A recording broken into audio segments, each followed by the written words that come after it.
Afternoon, there's Fuji, and we are here and we are live. I'm gonna share the live before I completely forget.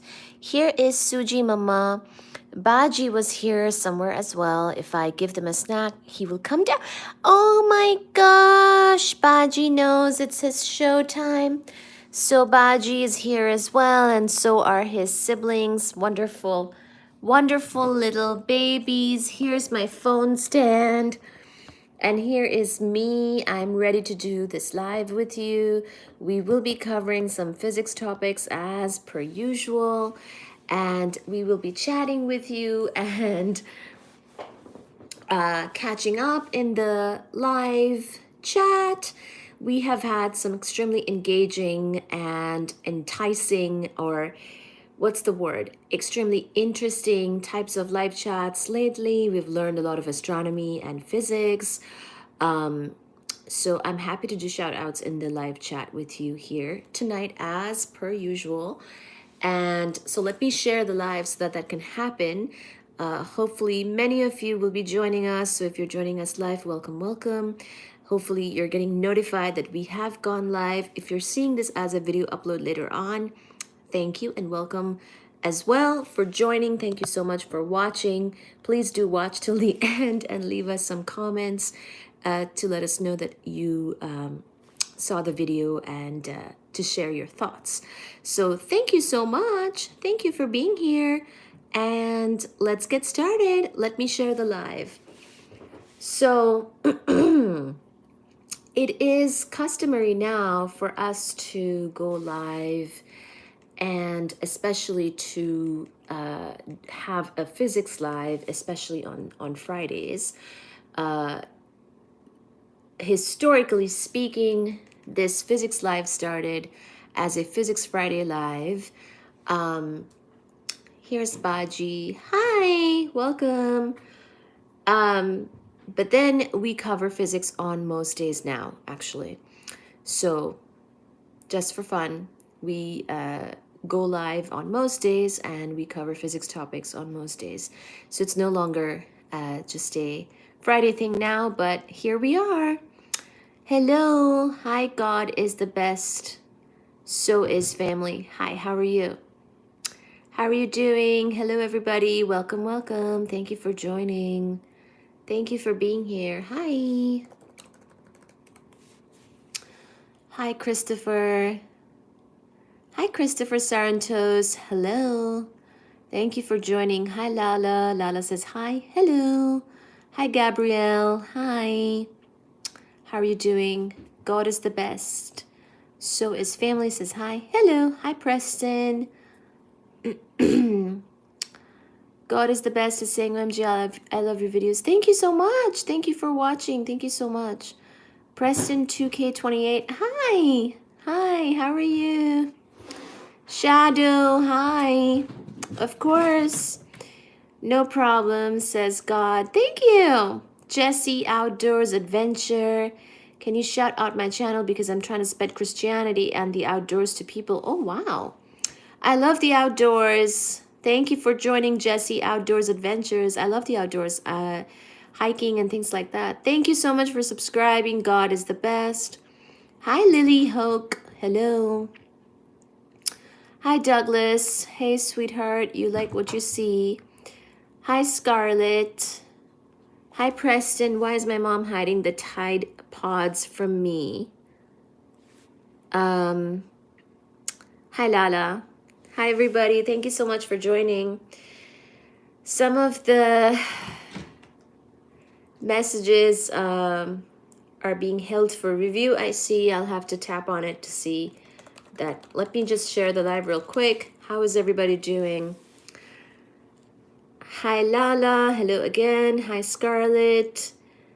I think I just, I think I saw, oh, wait. Sorry. Why is my mom hiding the Tide Pods? Says Preston, Squidward. I'm the real Squidward. Hi.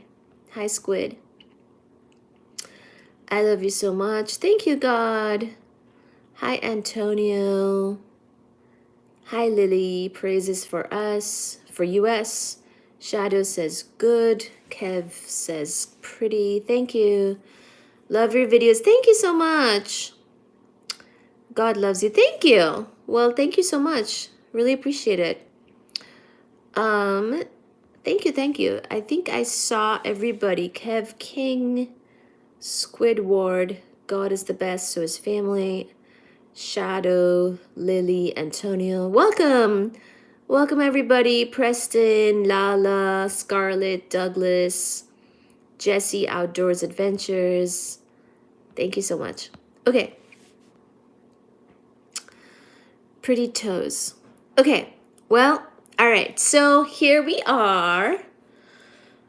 I shared the live, so hopefully people are getting the notification. And hi Shadow. Thank you. I love the emojis, Shadow, the purple heart, as well as the moon. Love it. Join us and chat. I will say to my channel, God is the best, so is family. Shout out, please, I love you. Okay, thank you. Thank you, God is the best. Thank you, Shadow. Okay, so today, lately, I started to cover the topic of particle astrophysics on this channel. So this is a cats and books type of channel. We've covered a bunch of books on the channel, a bunch of topics. Hi, girly. Oh, hi. Black Queen says, hi, girly. Hello. Hi, Black Queen. How are you doing? Thank you for joining. Welcome in. Welcome. So we've been covering a bunch of different topics, especially from different books, but especially kind of focused on physics, astronomy, astrophysics, and cosmology on the channel. We've also covered some more light, casual topics like murder mysteries, actually a while ago, I think the month of maybe August or September. But then pretty much we started to cover more and more science and physics topics because that's my background and people have seemed to enjoy it. So if you're interested, by the way, in finding these previous live streams, they're all under the live tab on my channel. Hi, Fuji. Fuji's calling to me. 1 second. Fuji Baba. Yes, Baba. Fuji wants to bring me his toy. Hi, Fuji. Where's my gift? Hi, Shadow. Hi, Shadow.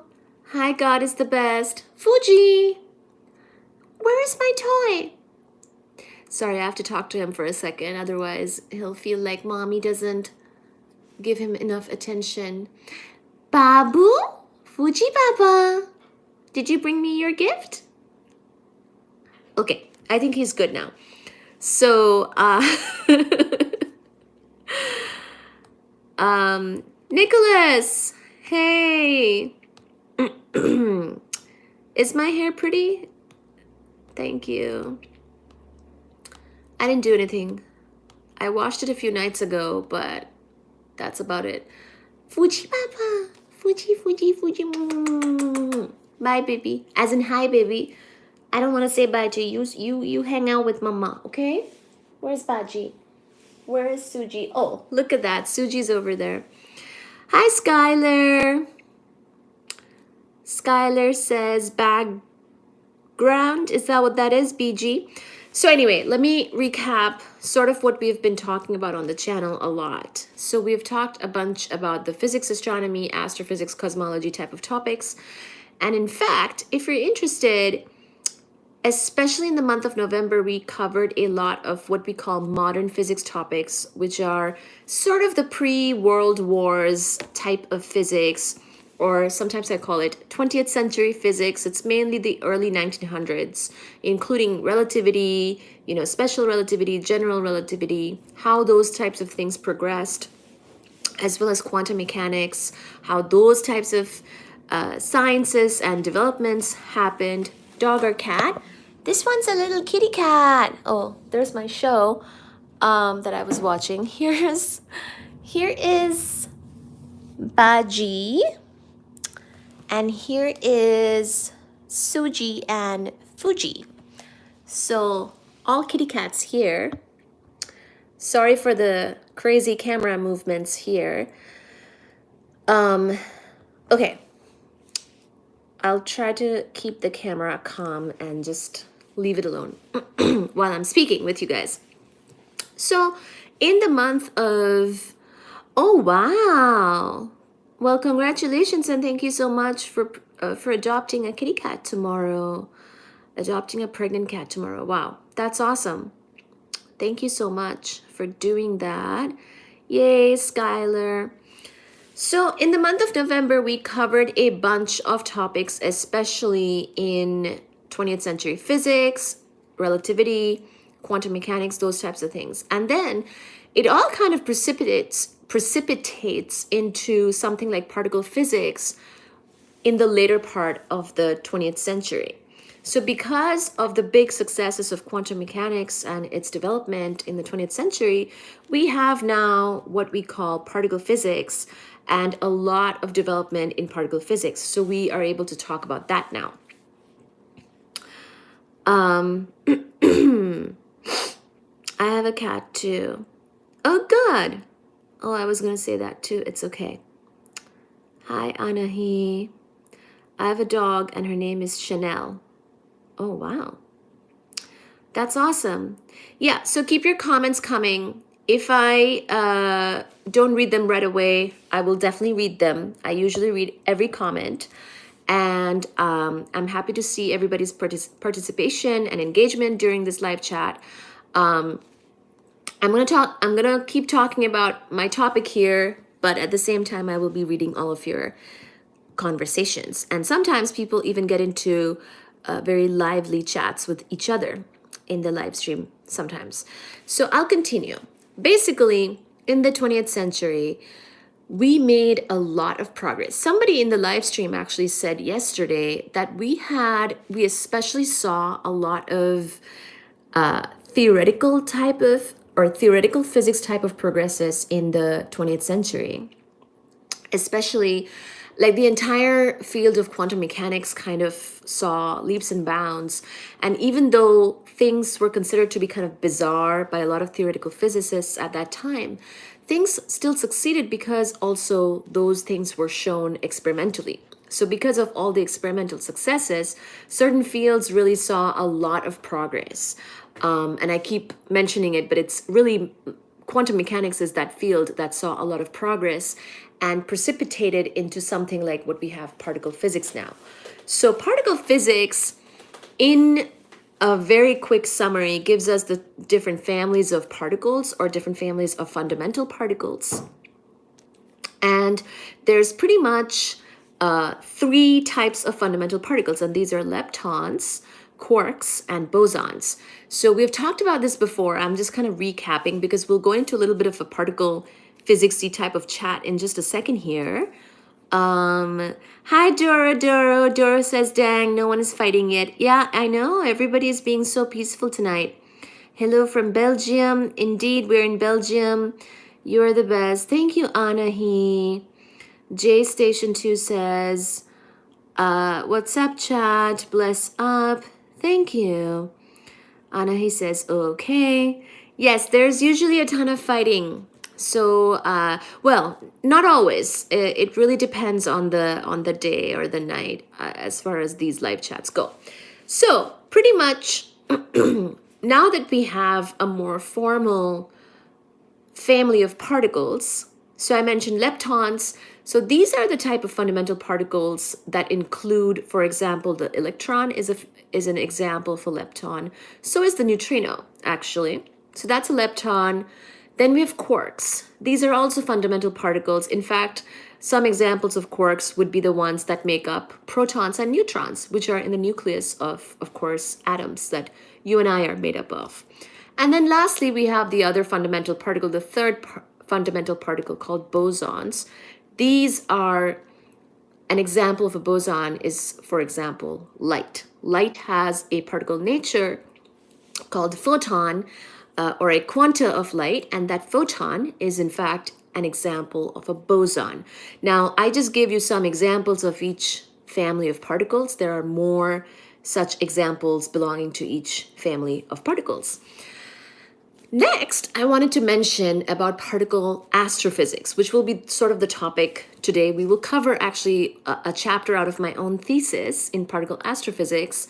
I called it Studies in Particle Astrophysics, my thesis, and I've been talking about sort of introducing particle astrophysics as well as introducing a specific source. Or a specific type of event, in fact, a transient event in particle astrophysics called gamma ray bursts. So we actually covered gamma ray bursts for around 4 hours a couple of live chats ago. Oh, hi. Hi, Michael. Michael Fryer says, hi there, watching you from Australia.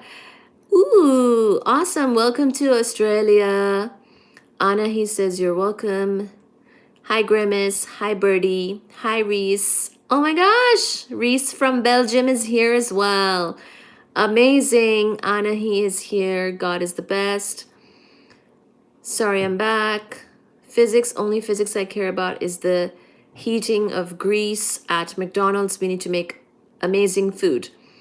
Sorry, what I was gonna say. Forgot what I was gonna say. Okay, so basically...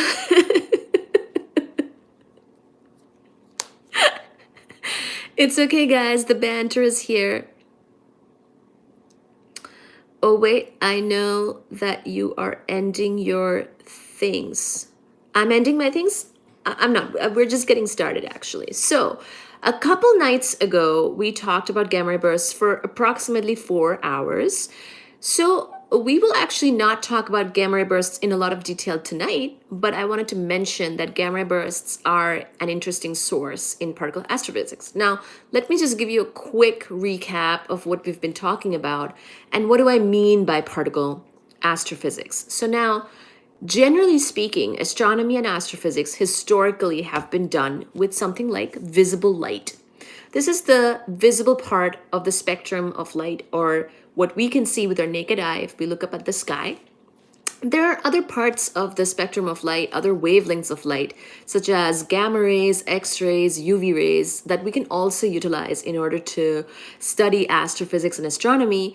And something like, for example, using gamma rays is actually part of particle astrophysics because gamma rays have very small wavelength. They are much more like the photon nature of light than, say, radio waves. So if you did astrophysics with gamma rays, that might fall under particle astrophysics. So pretty much particle astrophysics is basically doing astrophysics with particles other than traditional visible light.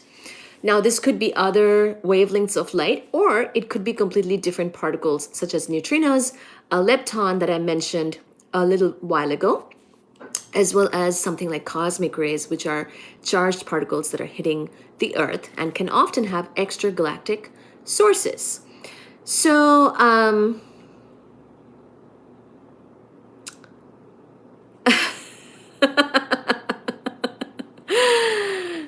yes. So, what year is it? I think it's 2025, but, but yeah, anyway. So basically, that's what particle astrophysics is. We will now cover a little bit more about particle astrophysics, but I wanted to give you a little bit of a recap of what you can expect and what we've been kind of covering and going into. So, oh wait, I know that you're ending what things? Hello, Doro. Hi, Doro. Hi, Doro and Reese. Please meet each other. I think you've met each other already, but here you go. She's adding the video. No, she isn't. She goes until like 2 a.m. Wow, 12 likes already. You're on fire. Thank you, Nicholas. Good evening to you and your too cool cat. Thank you. Hello, what year is it? What is meant by wavelength? So photons travel like an actual wave. So photons are the photons are basically light particles. When light pretty much acts like a particle, we can call it photon. Photon has dual, or light has dual particle and wave nature. So if something has very, very small wavelength or a very, very high frequency, you can think of it as a particle. Pretty much it's almost like, if you have heard of Geiger counters, you can pretty much count however many times you're getting hit by a particle. And something like gamma rays would basically act, yeah, so basically gamma rays have very much high frequency, and that pretty much translates to a very small wavelength because the speed of light is a constant, and the wavelength times the frequency gives you speed of light. So because speed of light is constant, if you have very big or high frequency, you will have very short wavelength. So at those very high frequencies or short wavelengths, such as with gamma rays, light acts much more like a particle.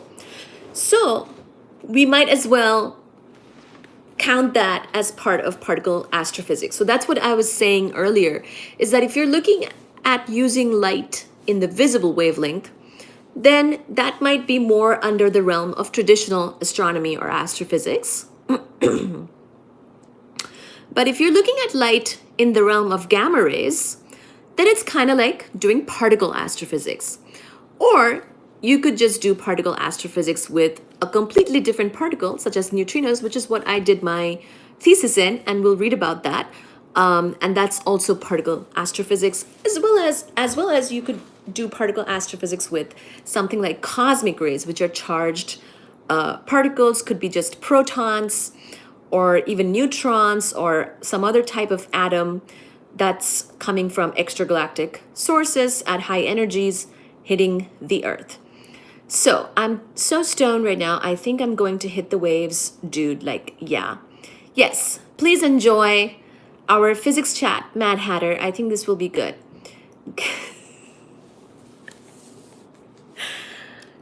High energy. So since we're going to be talking about ultra high energy physics today, I think you're in the right place, Mad Hatter.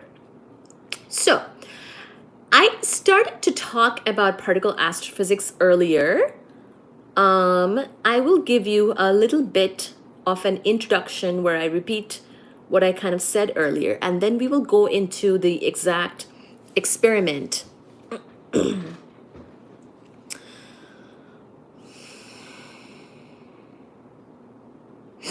Is it possible to visibly see light traveling?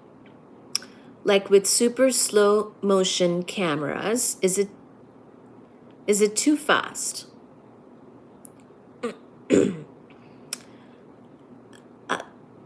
So when we see something, that is the light that is being emitted or reflected back from that object. So perhaps I'm not following exactly what you mean, but yeah. Yeah, I'm not sure. Let me talk about this introduction, and I'll keep thinking about your question. Yes, okay, perfect.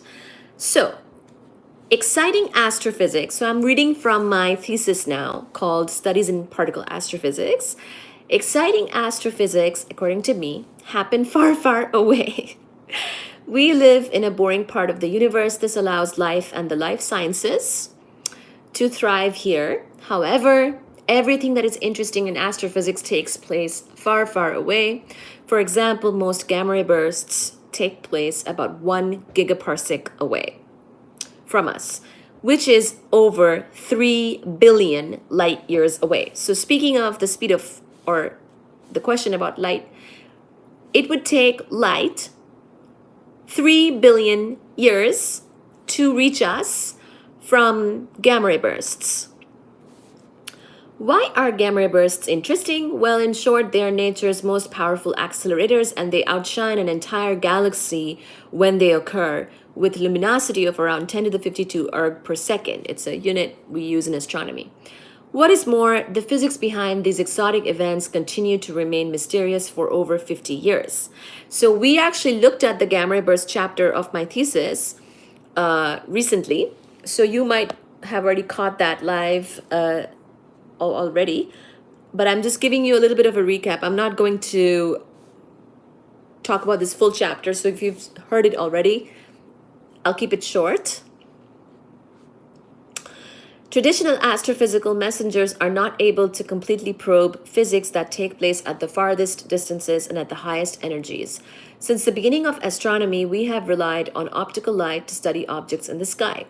In the last few decades, we have started utilizing light of other wavelengths, such as X-rays and gamma rays. However, light of energy 1 MeV and above can undergo pair production.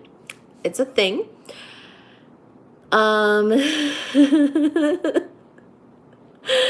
Light of energy 13.6 EV gets absorbed by hydrogen atoms, the most abundant element in the universe. By the way, this is going to be a quiz question later on. I've asked this before, and I'm going to ask you again later tonight. What is the most abundant element of the universe? It's hydrogen, guys.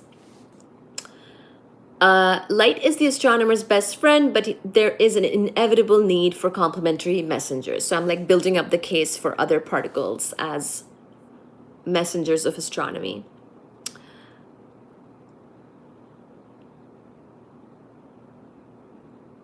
What? Fortunately, in the last century, we have opened up multiple new windows to peer into the universe. About 100 years ago, cosmic rays were discovered by Victor Hess in a balloon-based experiment. In the last several years, the Ice Cube Neutrino Observatory has discovered the first astrophysical neutrinos up to energies of a few PeV, which is 10 to the 15 EV. Moreover, gravitational waves were discovered by the LIGO collaboration in the last few years, confirming, for example, the association of short gamma ray bursts with neutron star mergers. So, we talked about gamma ray bursts recently from that gamma ray burst chapter. When LIGO measured gravitational waves for the first time several years ago, so within the last decade, so this is very recent stuff, guys, that was the first confirmation that short gamma ray bursts are associated with neutron star mergers. Before that, that was just a theory. So this was very exciting and gave us an example of multi-messenger astronomy, where we use basically light, gravitational waves, other things, all of that to do a multi-messenger type of astronomy. So that's what we call.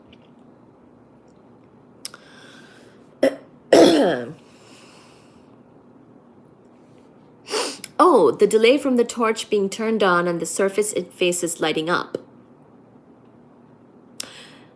Yeah, I don't see why not. I don't know of any such, I mean, it really depends on how far away the source is. We basically make measurements like that in astronomy. If the torch is like a source of interest in astronomy, the speed of light is needed to make all the delicious food. That's an unfathomable distance. Where am I, dude? I'm like in the 12th dimension. How did I get here? YouTube really has to fix this. This channel is peak YouTube. Oh, thank you. Cutting her friends off psychically? The most common way to get a gamma ray is through the process of radioactive decay from unstable atomic nuclei.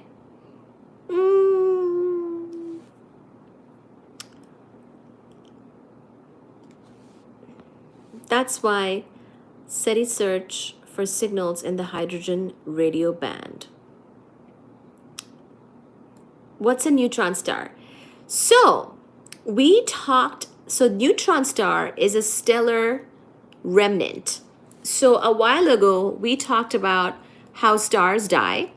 And depending on the mass of the star initially, the star's death will result in one of three end states, or stellar remnant, as we like to call it.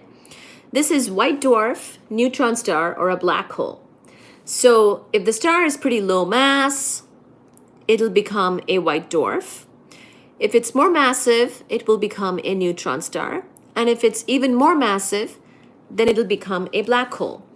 If you want more specifics, I can go grab my astronomy book and go over it again, but we did kind of cover that already. You know what? I'm in the mood though, so we will do this.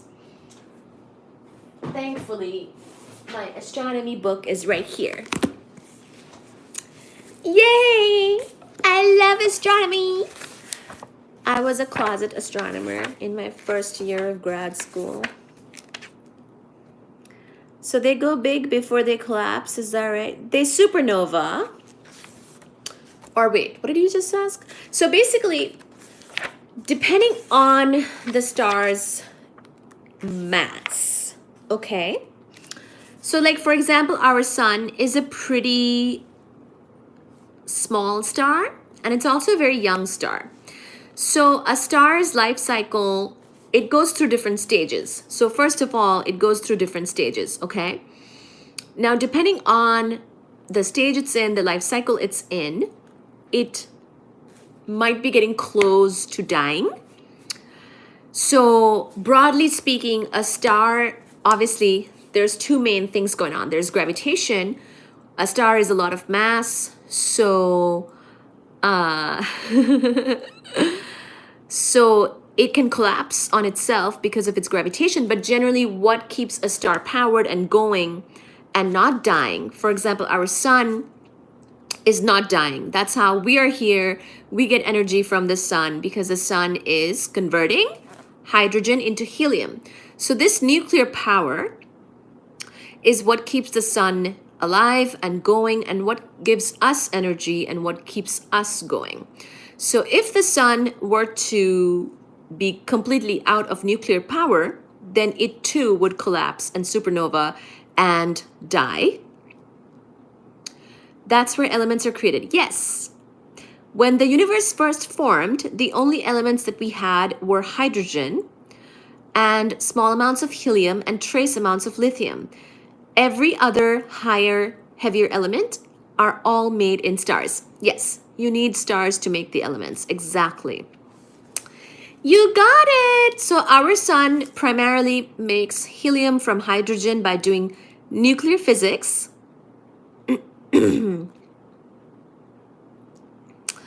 Xenon, girl of the 21st century. I didn't see it either. So because thanks to the process in the sun, our sun, making helium from hydrogen, that's the nuclear power process going on in the sun, which keeps it going, gives it fuel. Because if it didn't have that fuel, it would actually collapse on itself under its own gravity, and it wouldn't keep on being alive. And pretty much when a star does run out of nuclear power, it will end up sort of collapsing on itself, causing a big explosion, and that is generally called a supernova. And after that supernova, after all that big explosion and things kind of happen, you end up with stellar remnants, which is basically a dead star. Okay, so like sort of not really a star. Hi, Sachi. Not really like a regular star, but more like a remnant, a stellar remnant. So now we can talk about the different stellar remnants since you asked real quick. We know already that what they are. These are white dwarfs, neutron stars, and black holes, depending on the mass. So if you have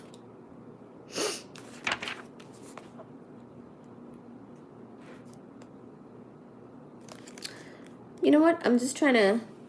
Hi, baby. This part talks... Oh, let me read this part. This will be helpful. The life history of a star is determined primarily by its mass. If you know a star's initial mass, you know, at least in broad outline, how it will evolve. Other factors like the star's initial chemical composition and initial angular momentum have a smaller effect. For instance, the fusion history of a star depends on its initial mass. So pretty much if a star is below 0.08 solar masses, then it will have no fusion. The center of a low mass ball of gas never becomes hot enough for hydrogen fusion. This mass range represents not stars, but brown dwarfs of spectral type L and T. We can worry about that later. If you have a star or an object of mass between 0.08 solar masses and 0.5 solar masses, then this type of thing will do fusion of hydrogen to helium. The center of the star never becomes hot enough to fuse four helium to carbon and oxygen, because more heliums can make carbon and oxygen, but it doesn't get hot enough for that, for this type of mass. Stars in this mass range are M stars on the main sequence and will eventually end up as white dwarfs made of helium. So this is the star of mass between 0.08 and 0.5 solar masses. The cats want to play. She wants attention, yeah. Then if you have a star between 0.5 solar mass and 5 solar masses, then it will do fusion of hydrogen to helium-4 and helium-4 to carbon and oxygen. The center of the star never becomes hot enough to fuse carbon and oxygen to heavier elements. Stars in this mass range are A, F, G, and K stars on the main sequence and end up as, again, white dwarfs made of carbon and oxygen. So this is kind of giving you an idea. These lower mass stars will become white dwarfs when they die. Stars between 5 solar masses and 7 solar masses will do fusion of hydrogen to helium-4, helium-4 to carbon-12, and oxygen-16, and carbon-12, and oxygen-16 to neon-20 and magnesium-24. The numbers I'm saying with the 20 and the 24 are the atomic, the mass number, like the number of particles in the nucleus of that particular thing. So it's a nuclear physics type of way of saying things, not the chemistry way. Stars in this mass range are B stars on the main sequence. So this is between 5 and 7 solar masses. And then stars of mass greater than 7 solar masses will fusion hydrogen to helium-4, helium-4 to carbon-12 and oxygen-16, carbon-12 and oxygen-16 to neon and magnesium, neon and magnesium to silicon, and silicon to iron and nickel.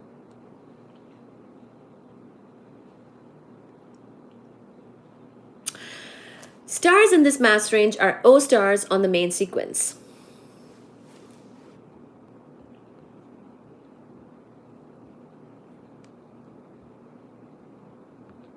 Sorry. So the initial mass of a star also determines what its corpse or stellar remnant will be. The lowest mass stars become dense white dwarfs supported by electron degeneracy pressure. Higher mass stars leave behind even denser neutron stars, and the most massive stars of all end up as black holes, representing the ultimate in density. We will examine in turn the evolutionary roads that lead to white dwarfs, neutron stars, and black holes. We don't have to today, but that's what a neutron star is. That was my answer to Reese's question about what a neutron star was. It's one way to die for a star. There are 3 ways in which a star can die or become a dead star, depending on its mass. Neutron star is one type of stellar remnant. Okay? I used to watch...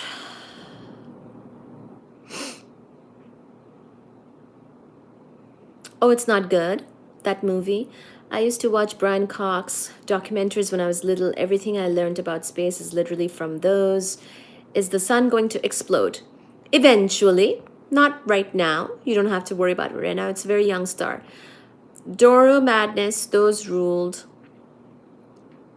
Fun fact, 1.3 million Earths will fit into our sun.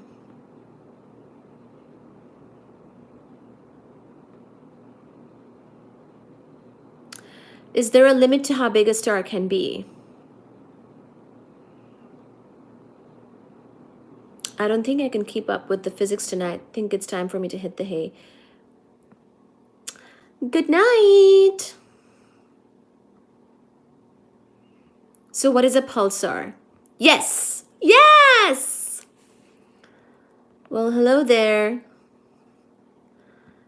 Oh, hi. Hi, Crazy Sick Wine. I'm an ageless beauty. Okay. Yes, indeed. Reese, you better stay because of your questions. I'm losing everybody else in the chat.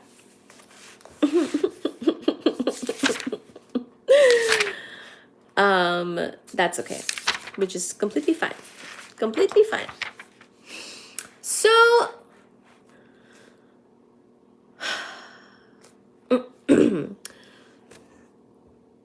why does it start spinning? So, it's not that it starts spinning, it's how it was made. If it had angular momentum when it was formed, it will continue to conserve angular momentum. So basically, it's not about starting to spin. It was, let's just say, the way it was made, it inherited angular momentum. Okay? So because of conservation of angular momentum, it will, let's just say, continue to spin or spin faster because its geometry has changed. Because angular momentum, remember, has to do with sort of a distribution of mass, not just the mass of something. So, yeah, it spins because it's conserving angular momentum. I'm always mesmerized by your brilliance. Oh, thank you. Thank you so much. You guys better stay, man. Look at this chat. Everybody disappeared as soon as I brought out this book. I'm going to tell these authors on Facebook that everybody left the chat except for you 5 brilliant, amazing friends of mine. So anyway, next.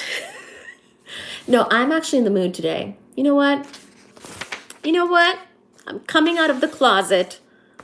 I like astronomy. I do. And nobody can stop me.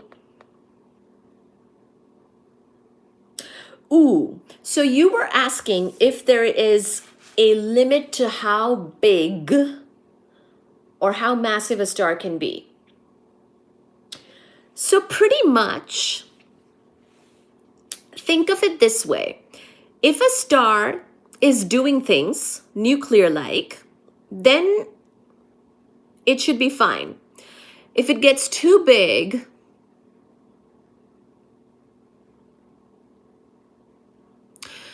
well, not really. If it basically starts to make very stable nuclei that don't want to further merge and make even more heavier nuclei, that's sort of when it's in trouble.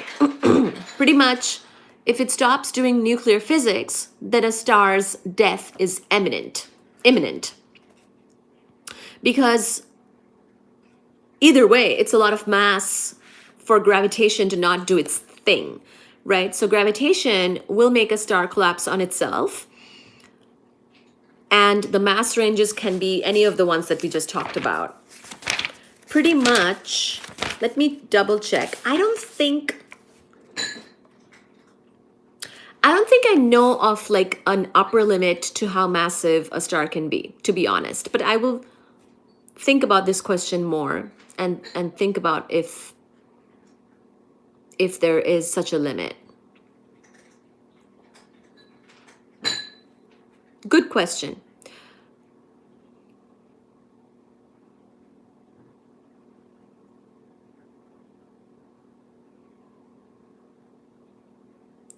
So a star's lifespan is proportional to how massive it is. It's the way a star evolves. Yes, pretty much anything with a star, the life history of a star, and all the details basically of its life cycle is dependent on its mass. The mass is the most important thing, it turns out. So actually, we can now talk about something else. Because you're asking about the mass, there is an important thing we can discuss at this time. So let me mention it in a way that is here. This is what we'll do.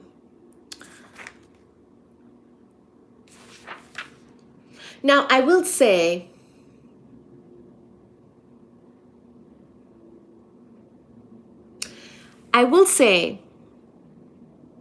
that it depends on its compactness as well. Because if a very massive star, so remember, if it's a very massive star that's too compact, then it will become a black hole, right? So in that sense,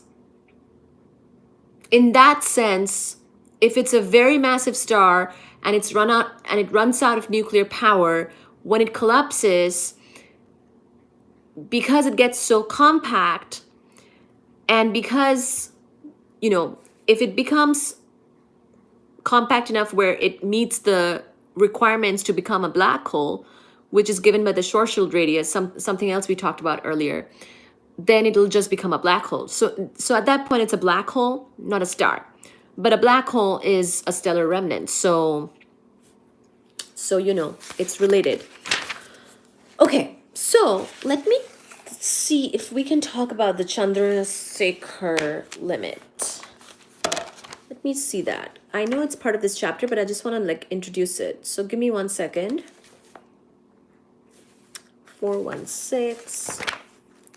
So very important person in astronomy is Chandrasekhar. So, so, hi Tim. It has been a long time. So, there is a maximum possible mass for a white dwarf. So let's talk about that. So pretty much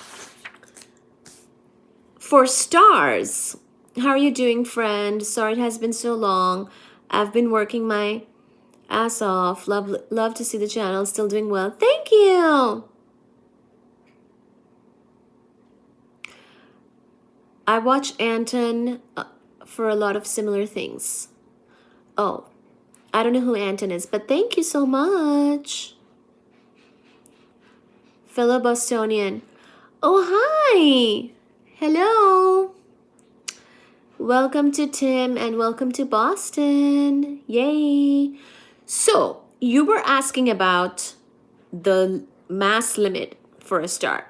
So it's not quite a star because it's really a stellar remnant, but let's look at this part about a white dwarf. So the maximum possible mass for a white dwarf, which is a type of stellar remnant, remember, when lower mass stars die, they become white dwarfs. Pretty much our sun will become a white dwarf when it dies. The maximum possible mass for a white dwarf is MCH, or M Chandrasekhar, which is around 2 solar masses. It's called the Chandrasekhar mass after the astrophysicist Subramanian Chandrasekhar, who was the first to calculate it.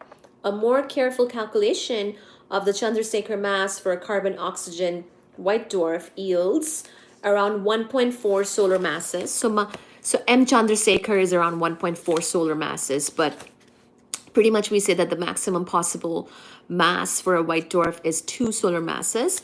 Any star that can reduce its mass below the Chandrasekhar mass, generally by strong stellar winds during a giant phase. So basically, sometimes a star will lose mass because there are winds and it kind of like some of its mass is like blown away, pretty much.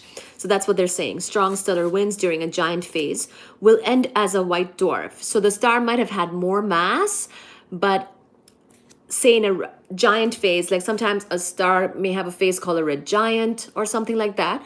In a giant phase, it kind of just becomes more like fluffy, and some of its mass could get basically literally like blown away into space by stellar winds. And by the way, that's how we're here, because stars make elements and the mass, the materials within the stars get blown off into space. We are able to be made from those materials, reaching, for example, where we are. Hi, Suji Mama. Is everything okay? Okay, so it is estimated that stars with mass of less than 7 solar masses will be able to slim themselves down below the Chandrasekhar mass. This calculation is uncertain, though, since mass loss during the giant phase is irregular by nature and difficult to model. Stars with initial masses less than 0.5 solar masses will eventually become helium white dwarfs. Stars with masses between 0.5 and 5 solar masses initially will leave behind carbon oxygen white dwarfs. Stars with mass between 5 and 7 solar masses will leave behind neon magnesium white dwarfs. So the white dwarfs, like richness of element, like whether it's made of helium mainly or carbon oxygen or neon magnesium, it depends on this. Again, it depends on the star mass. It's kind of crazy how much things depend on the initial star mass. It will, that will affect the death of the star, how it dies, how fast, how soon it dies, the life cycle of it, as well as the richness of the element, or what basically makes up the white dwarf or the stellar remnant that is left behind when the star is dead. Solar mass is our sun. Yes. What is a solar mass with regards to size? The size of our sun? Yes, pretty much in astronomy, oftentimes, masses and things and distances are given in terms of our sun, because we have a sun. We just have the one sun, so it's rather special to us. And so oftentimes other masses are reported in terms of our sun's mass, even though our sun is really special, especially because we just have the one. But yeah, it's not that interesting of a star, which is good. That's why we're here. Because if it was sort of a giant or something like that, then that would be very inhospitable indeed to be near it. So yeah. So hopefully that kind of helps with the mass type of questions. White dwarfs, as a stellar remnant, pretty much what kind of initial mass will make what kind of white dwarf. Like even within white dwarf, you will have a variety of white dwarfs. So and with a variety of different elemental richness.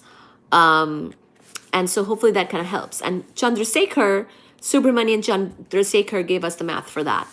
I find novas and neutron stars fascinating. Oh God, that's what we're talking about. Yay.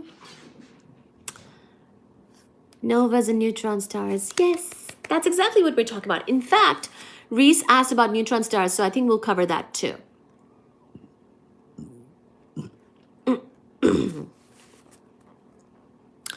Thank you, Nicholas. According to current estimates, our galaxy, the Milky Way, contains between 100 and 400 billion stars.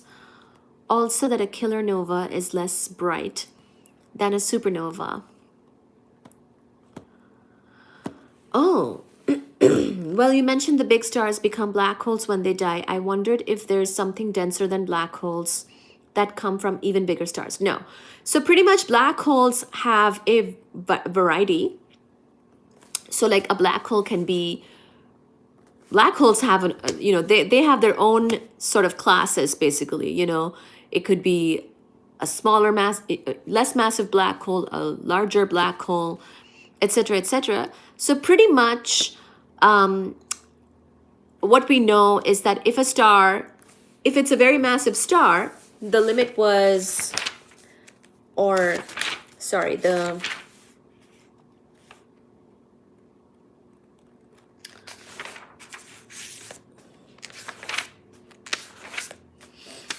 Where was it?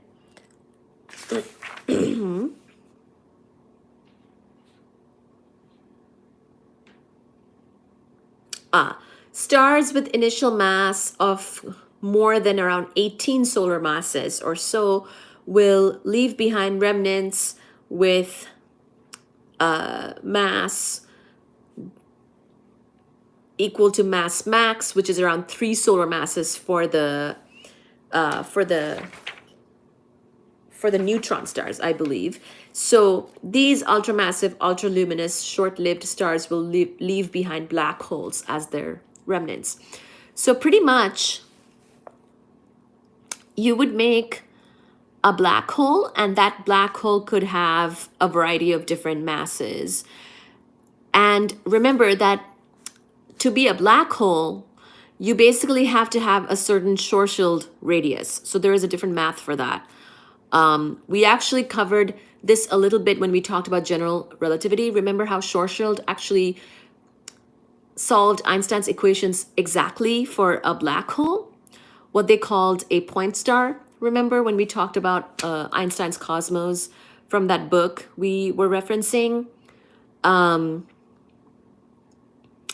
so really it depends on, basically if you have a very supermassive type of star, when that thing collapses, its collapse is a more extreme type of collapse than a more medium-sized star. So when it collapses, it's like, you know, some shit's going down. And it becomes like, it has the tendency, it could become really compact, basically. All of that gravitation is now winning over nuclear power. And so if it goes below the Schwarzschild radius, then it's going to become a black hole. And after that, the black hole can continue to eat more things and become more and more massive. So we can talk about that real quick as well. So the critical radius at which a mass m has an escape speed equal to the speed of light is called the Schwarzschild radius, or Schwarzschild, after the physicist Karl Schwarzschild, who first calculated it in a relativistically correct manner using Einstein's equations. We talked about that a while ago. Any object will become a black hole if you squeeze it until it is smaller than its Schwarzschild radius. So even you could become a black hole.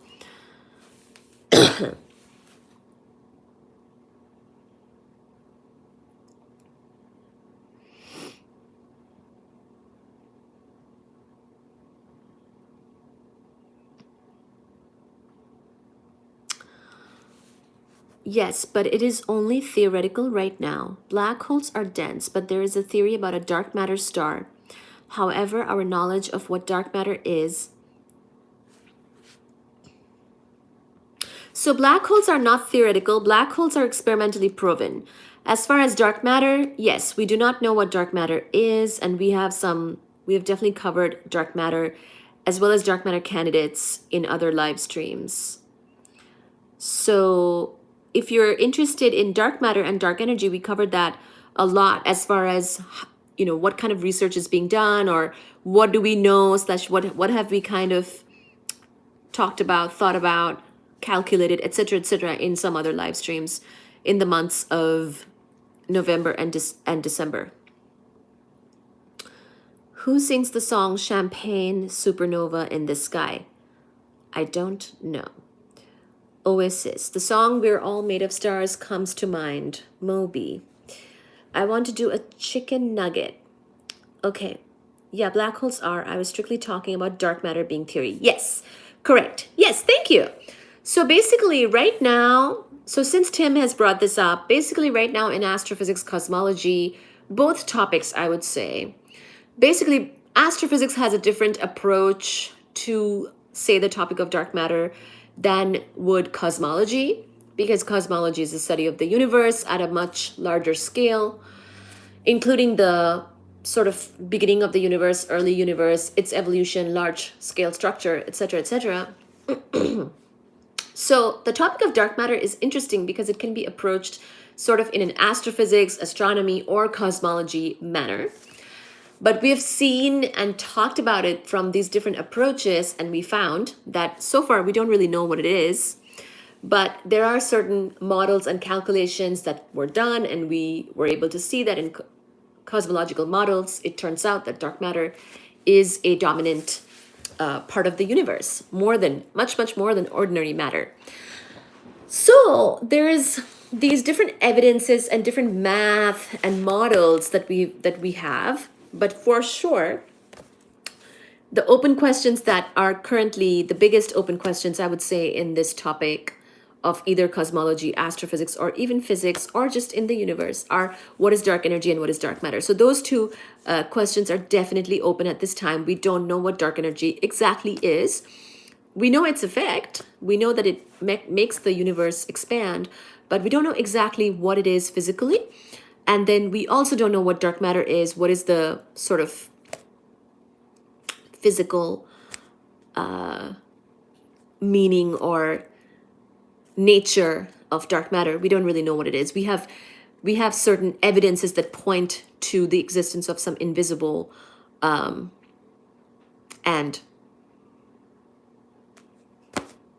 some invisible matter, but we call it dark matter, and we don't know what it really is. Deduced its existence through calculation of its effects on other stuff. Yes, so I talked about that orbital speed curve in the past, which is one of the evidences of dark matter. We also looked at how dark matter is something that we would need from a cosmology point of view as well. So it's not just an astronomy thing, it's also a cosmology thing. Maybe the universe is inside a huge black hole. That could be. That very well could be, but we would still want to know what this universe is kind of doing, even if it's inside a black hole. Deduced its existence through calculation of its effect on other stuff. Maybe the universe is inside a black hole. Peter, hi. How is everyone doing? I'm doing great. Yes, hello. How are you? So yeah, these are very interesting points that you guys are bringing up, and I'm glad you are, because yeah, for sure. So we will revisit the topics of dark matter and dark energy again, for sure, in these lives. I mean, those are such interesting topics, but as you said, completely valid. Someone brought it up, Tim here, which is that we don't know what dark matter is. Dark matter is a theory in that sense that we don't know what it is.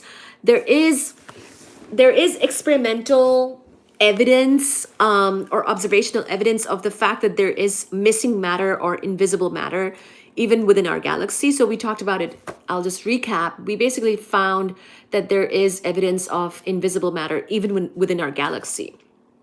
And then from a cosmology point of view, we saw from different calculations that you actually have this other type of matter, which is the more dominant matter, which fits our cosmological models, which explain our current state or the evolution of the universe. And then there is even evidence that dark matter might play a role in large scale structure formation and also the formation of various types of galaxies, which is where it becomes really interesting.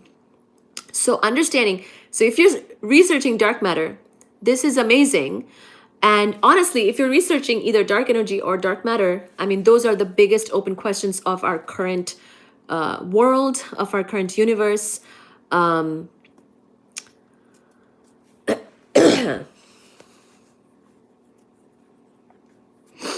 Every time you say cosmology, I think of my other field, which I work, which is cosmetology, and I have to catch myself. Oh my gosh. So when I when I was studying cosmology in grad school, I would Google things, and more often than not, cosmetology would come up. So yeah, the cosmology we talk about here has nothing to do with makeup or Garnier, Nutrifess or whatever. It's cosmology, the universe. But no, that's a great point. I'm glad you're validating my own experience, which is that more often than not, people think about cosmetology or cosmetics. Um, yeah, not the study of hair, lol. Yeah, no, seriously. Hi, Peter. What an unbelievable wife. Oh, gosh. You would make, I'm simply in a trance. Okay. Thank you. Good to be here. Thank you. I wish this live was around when I went to school. Yes. Well, evidence says that I would not be a very good wife, actually. Or, well, I don't know. I don't know what I'm saying now. Words are coming out that are not very well construed. Every time you say cosmology, it's definitely the late crowd. Yes. Yeah. So basically, loving all the gooning. What? What is that? What is that? So it is actually a favorite topic of mine to look at dark matter from various approaches. And if you look at it from an astrophysics point of view, so this is one way of explaining it. Basically, if somebody were to research dark matter within, say, our own galaxy or in our nearby galaxies, then that's sort of an astrophysics or astronomy approach. But if you were to think about dark matter as it affects how our universe has evolved, how it affects large scale structure, because we also looked at how the distribution, so get this, the distribution of galaxies in our universe is not random. The universe not only evolved from a baby universe to the way it is now, it has gone through evolutions, it has gone through stages. It used to be radiation dominated, then it became matter dominated. Now it's like dark energy dominated. But also the distribution of galaxies, which is something we can like measure, in the universe is not random. There is a meaning to this madness. And so I feel that some people probably study dark matter just in the context of how it affects large scale structure. And that is a cosmology approach to dark matter. So if you're doing that, then congrats. I think that's really cool, and continue on. And yeah, this type of live stream is hopefully helpful for things like that. The universe is nothing but random. You are nothing but random. Don't you dare. Don't you dare. We're having a serious conversation. Don't interrupt with your whatever it is. The distribution of the universe's mass is maybe the key to figuring out. So that's what I'm saying. There are multi-pronged approaches to figuring out what dark matter is. It's a multi-pronged approach, right? You can look at it in terms of effects on our own galaxy. You can look at it in terms of effects on our neighboring galaxies. Or you could literally try to figure out why our universe's distribution is the way it is in terms of the galaxies. And of course, all the galaxies, all of us, we are all made of ordinary matter. The stuff that gives luminosities for us to pick up on, the stuff that interacts with light, so we can measure it with light. And then there's, of course, other ways of measuring things too, like, for example, with gravitation. And we did that. And that's how we know that there is dark matter. Exactly. So because we want to know how the universe works. Exactly. So I've never understood the practicality. Well, astrophysics is not practical. Generally speaking, astrophysics, cosmology, astronomy, we don't have the burden of being practical. We have a privilege, which is that we can think and do cool things without being useful to anybody.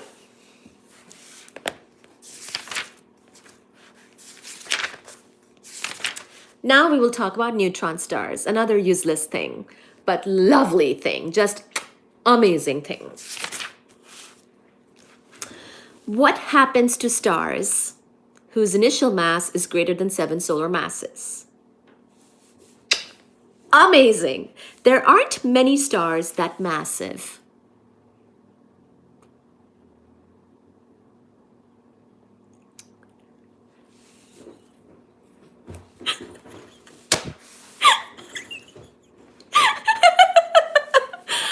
Well, keep the live chat engaged. Thank you so much. What happens to stars whose initial mass is greater than 7 solar masses? That's 7 suns, guys. Our sun, 7 of them. There aren't many stars that massive, but they do exist. I have no idea. I have thoughts about dark matter, but I do not know what is gooning.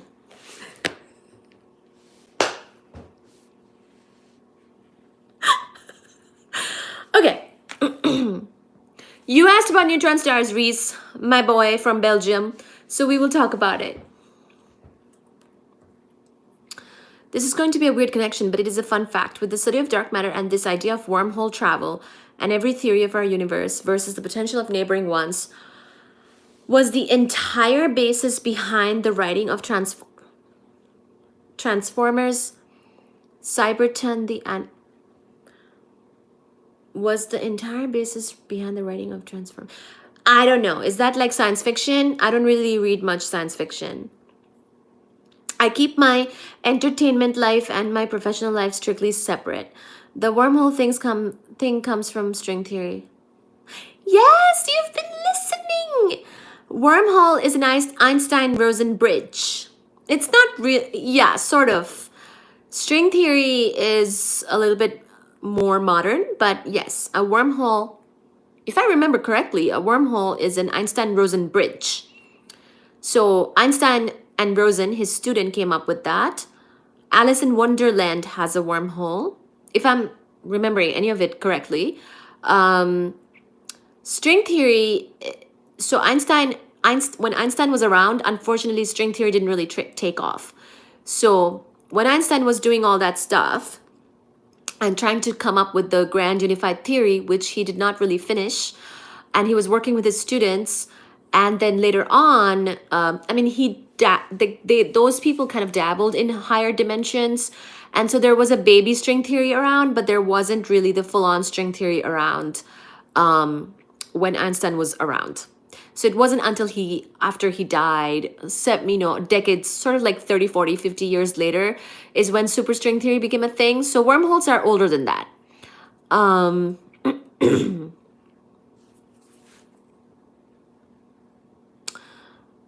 So, yeah, I'm answering the question about the wormhole thing, but I don't know. Transformers is a way of life. I don't really know. Hi, Disco David. Hi, Reese. I don't really know what the transformer thing is. You realize the chat is Googling everything. They simply know nothing of physics. Oh. But anyway, we talked about wormholes as well. Who do you think would win in a match?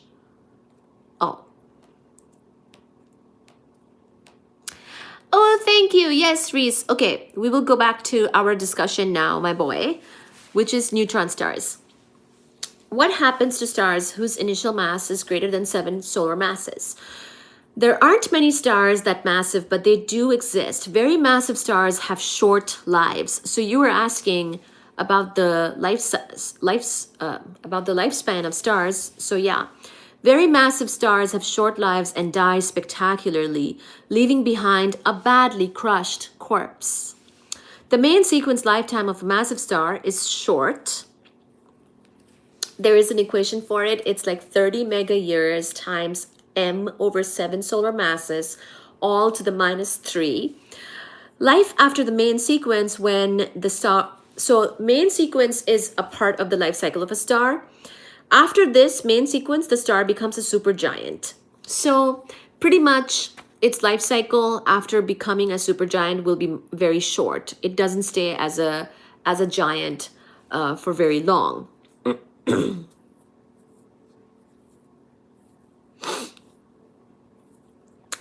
Duraduro was feeling sick. Stay with us.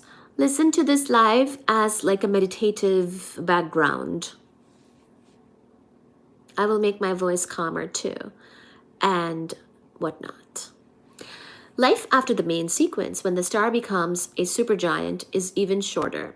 The ultra-luminous supergiant is relying on less efficient energy sources. Fusing hydrogen to helium releases about 6.4 times 10 to the 14 joules per kilogram. Thereafter, fusing helium all the way to iron releases only 24% as much energy per kilogram. So that's the thing. It's almost like these stars that made the heavier elements that then made us sacrifice themselves, you know?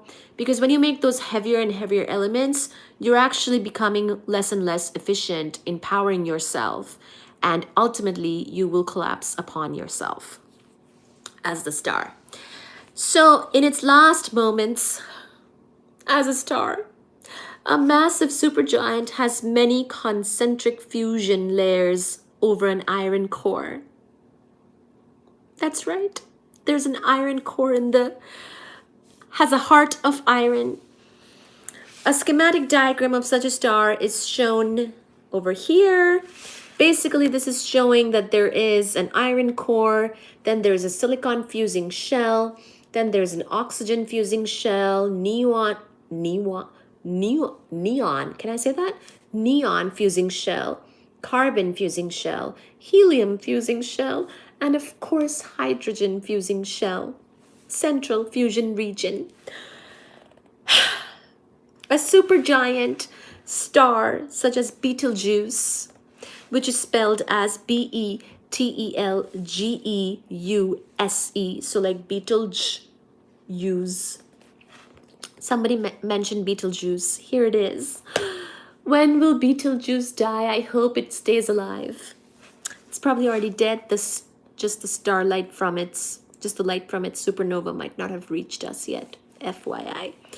As we saw, a supergiant star as a Betelgeuse, such as a Betelgeuse, can have a radius of over 1,000 solar radii. So you know how big the sun is? Imagine like 1,000 times bigger than that. That's basically in the realms of being a giant. Stars that are on the main sequence are much more like, you know, normal size. Once it becomes a giant, it's really gotten super fluffy, and it might have a radius that's like 1,000 times bigger. Ian, hi. Hi, Ian. Hi, Duro. Hi, Reese. So, models of stellar evolution indicate that the dense central fusion region of the supergiant has a radius of less than 1 solar radius. That's the central fusion region, okay? The central iron core is very dense.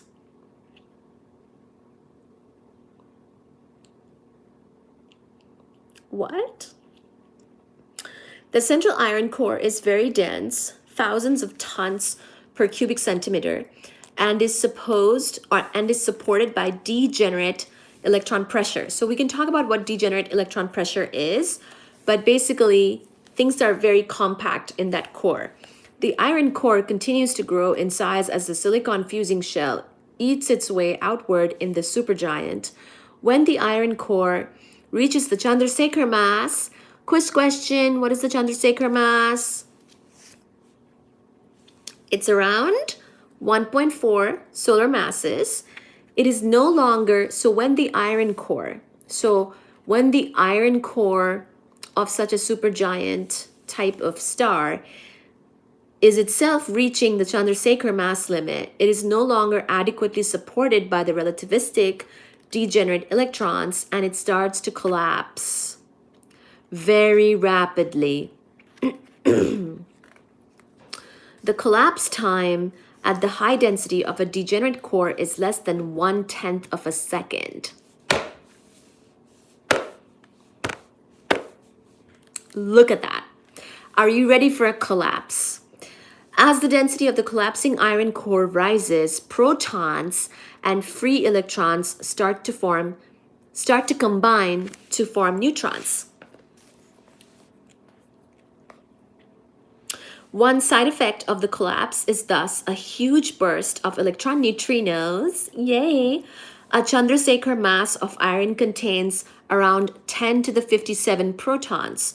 So 10 to the 57 neutrinos are created during the collapse of the iron core, because basically this proton plus electron making a neutron plus a neutrino will be happening. This burst of neutrinos escapes from the star because neutrinos have a very weak interaction. They don't interact much. They can just go through the star. They can leave the star.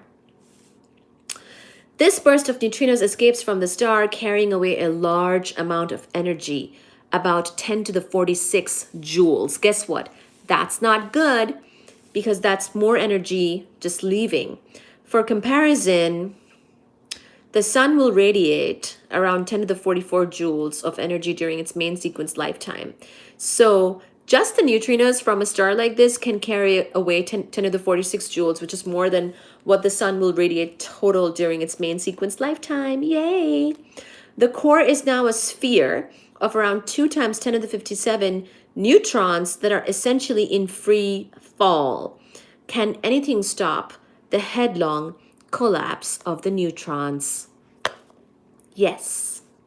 Core collapse can be stopped by neutron degeneracy pressure. Degenerate non-relativistic electrons have a pressure. This is because electrons are fermions. The Fermi exclusion principle applies to neutrons as well as to electrons. Degenerate non-relativistic neutrons also have a pressure. There are some equations for that.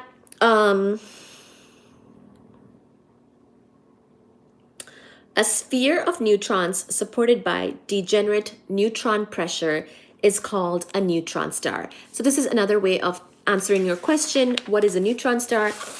It doesn't satisfy our strict definition of a star because a neutron star isn't gaseous and isn't powered by fusion, but the name has stuck. So we call it neutron star. It's not actually a star. It's a stellar remnant. It's a dead star. Okay.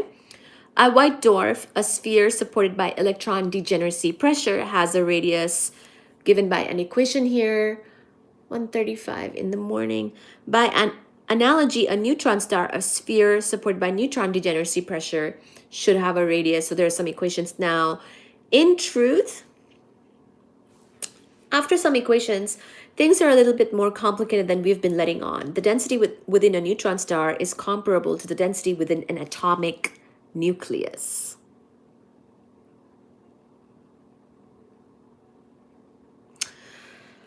Thus, the strong nuclear force between neutrons must be taken into account. So, electron degeneracy pressure and neutron degeneracy pressure is not the same exact thing because there is a strong nuclear force. There's a strong force between neutrons. Although the strong nuclear force is attractive at distances d of more than 5 times 10 to the minus 16 meters, this attraction is what keeps nuclei from flying apart. So strong force. It is repulsive at shorter distances. So the neutron degeneracy pressure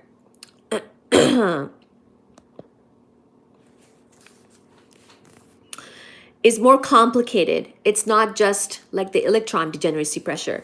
Thus, the short range repulsion between neutrons stiffens the neutron star. It makes it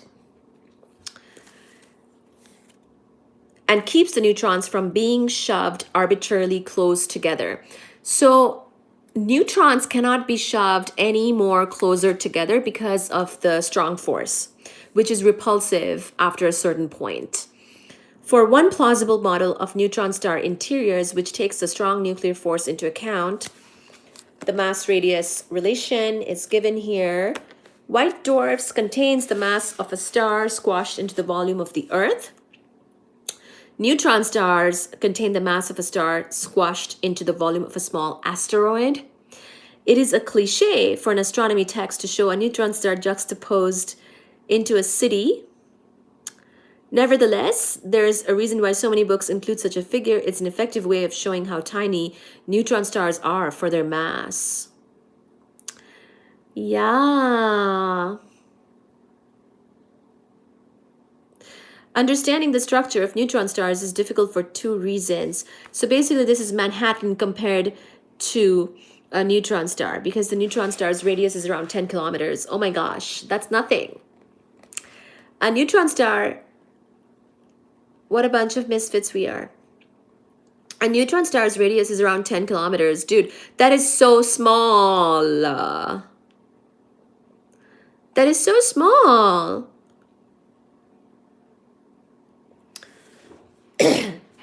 Reese, are you paying attention?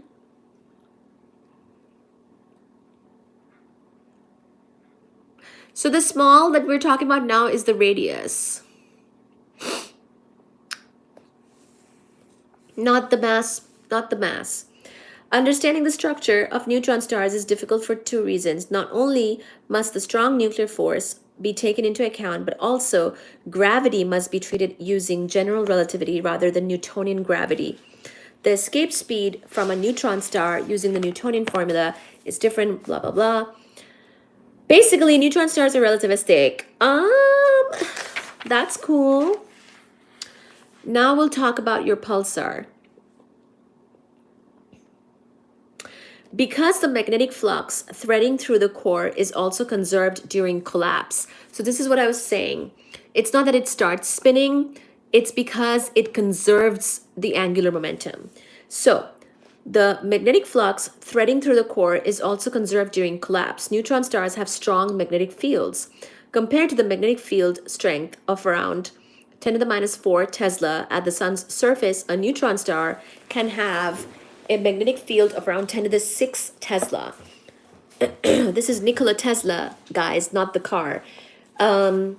Rapidly rotating, highly magnetized neutron stars are pulsars.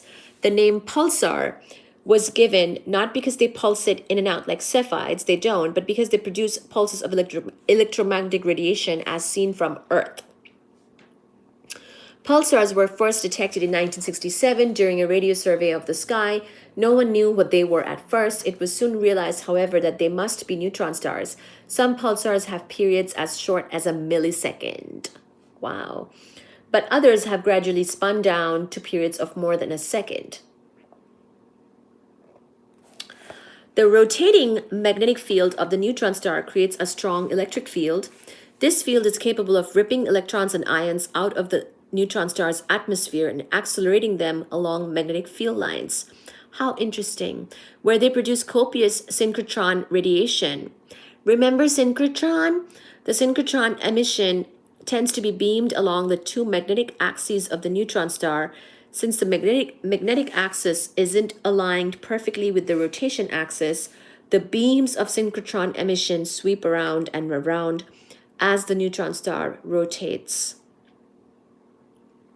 Neutron stars whose beams of synchrotron emission happen to sweep across the Earth's location are labeled pulsars by Earthlings, us, since we detect periodic pulses of synchrotron radiation from them. So we're just detecting them as periodic.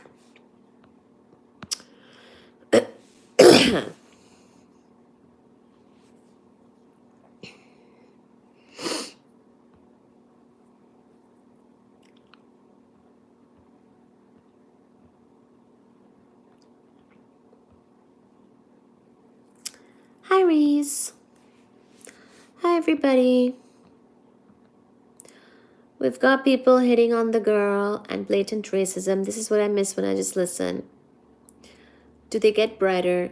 How do we even see these things? So that's what I've been talking about now. The pulsar thing. That's how we discovered them.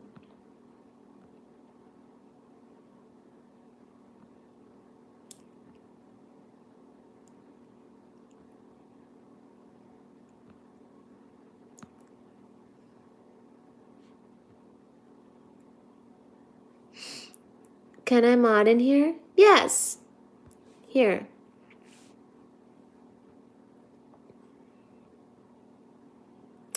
There you go. Thank you.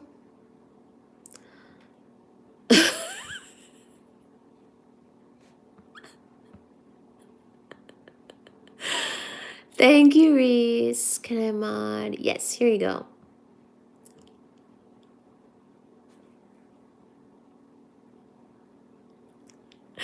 Yeah, you should be, you'll be a mod now every time.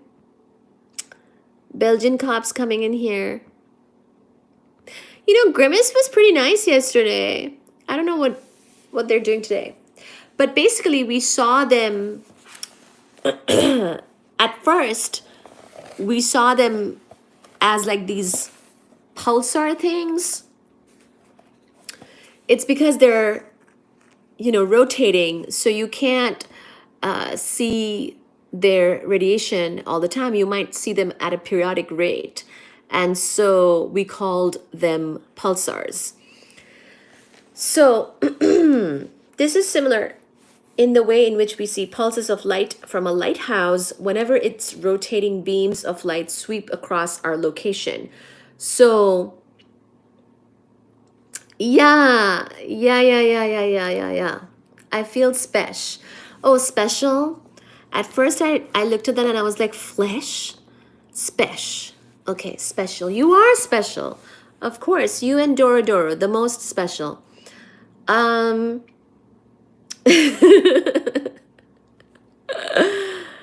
So there are, okay. So basically they're like lighthouses, right? Just like a lighthouse is doing its thing, but unless it's facing us, we won't really see it, right? It's like a lighthouse.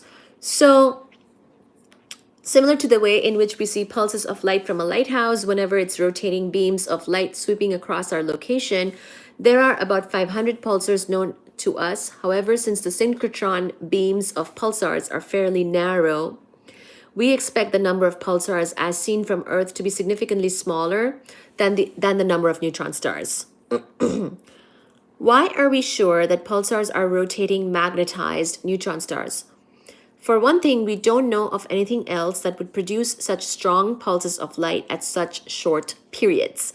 So because neutron stars are also really compact, we expect that they're really fast at rotating and things like that, you know? So we think that the pulsars are basically magnetized neutron stars because what else? We don't really know of anything else that would produce such strong pulses of light at such short periods. If a pulsar were actually undergoing radial pulsations with a period of 10 to the minus 3 seconds, its density would have to be around 10 to the 16 kilograms per meter cubed. Denser than any known white dwarf. So people were like, okay, these are not white dwarfs. So it kind of went like, they basically went like that. Okay, let's keep going. There's a nice part coming in now. So it doesn't have to be, but I think, yeah, a lot of them are spinning. Yeah. Basically, if there was not any angular momentum to conserve, then it would not necessarily be spinning. But I think the way they, yeah, basically, I think this is the reason why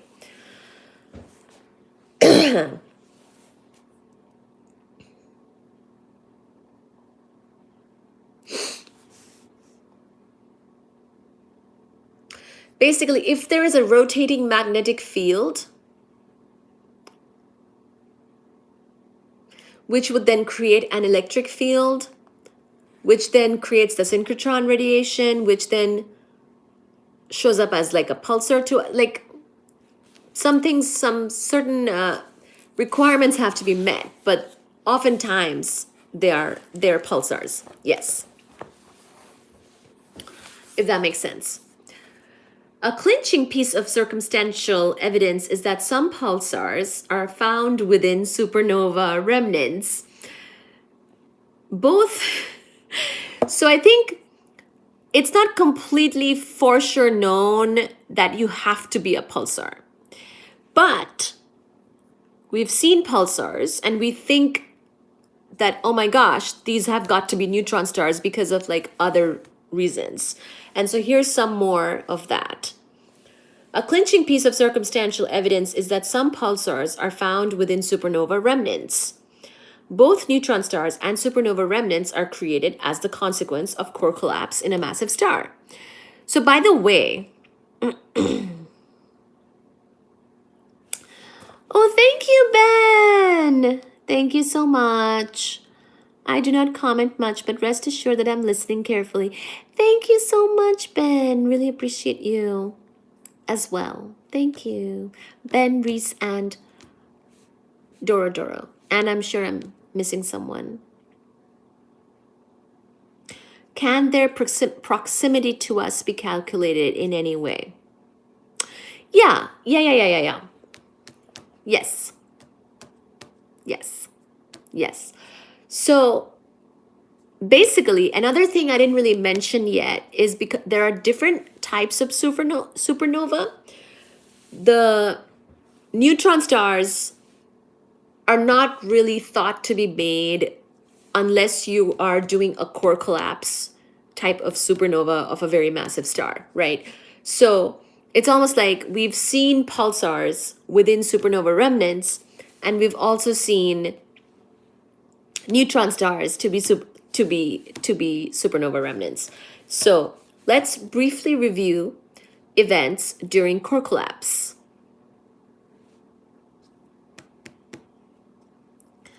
The vastness of your knowledge is actually insane. Rain Woman. Oh. Okay. So, well, I have all these books and authors who are sharing their knowledge, right? So let's briefly review events during core collapse. So, by the way, so there are people who work on modeling supernovae, like supernova, right? And there are different ways of having a supernova. Core collapse supernova is a very common one. We just kind of mentioned it, right? And now we're going to briefly review the events during such a core collapse. The iron core of a massive star grows larger than the Chandrasekhar mass. So core collapse pretty much, so when somebody says core collapse, they basically mean a massive star who has made a core of iron. Like it's basically grown an iron core in its belly. And that iron core has become bigger than the Chandrasekhar mass limit, which is around 1.4 solar masses. So it's not just like I'm gonna core collapse out of nowhere. Like it has an insanely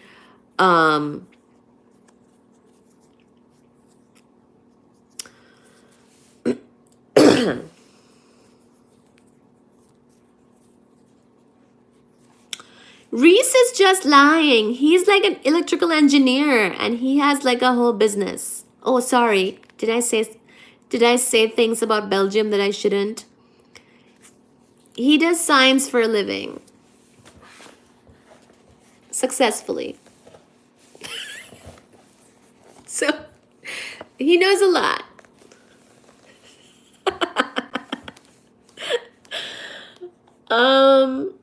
Ask him about batteries.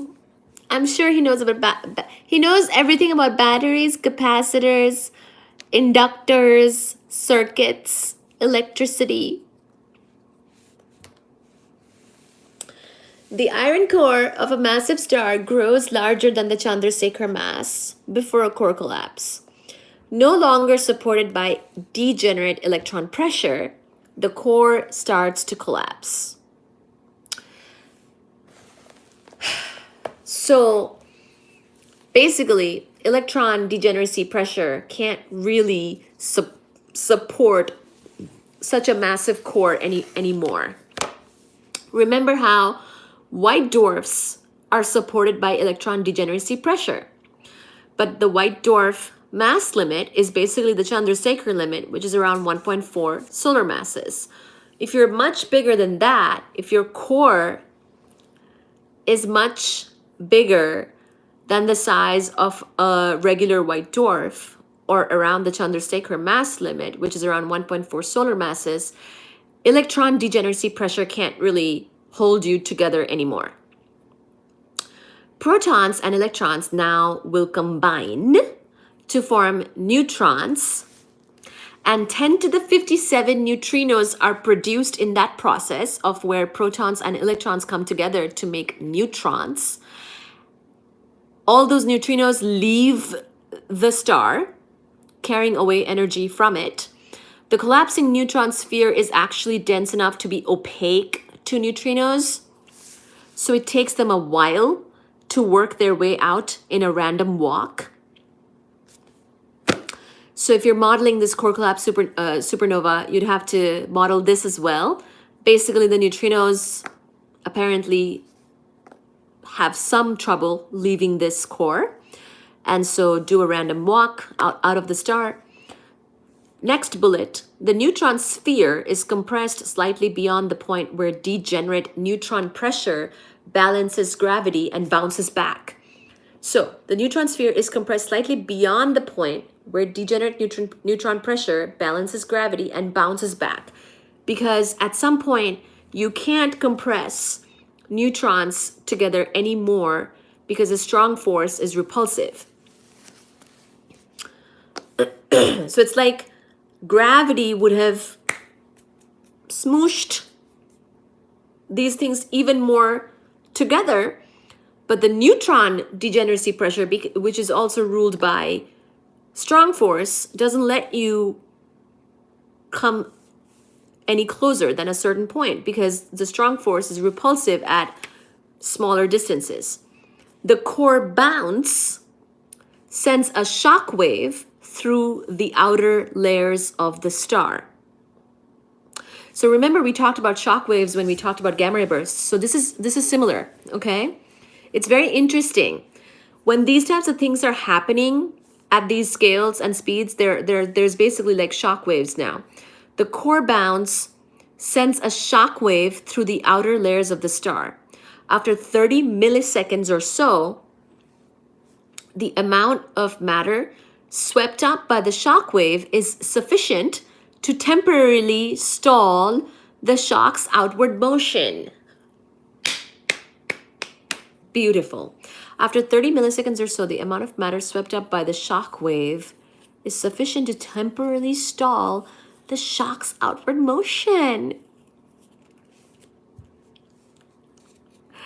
The neutrinos making their way out of the neutron star interact with the dense gas in the shock wave, heating the gas and causing the shock wave to start moving outward again.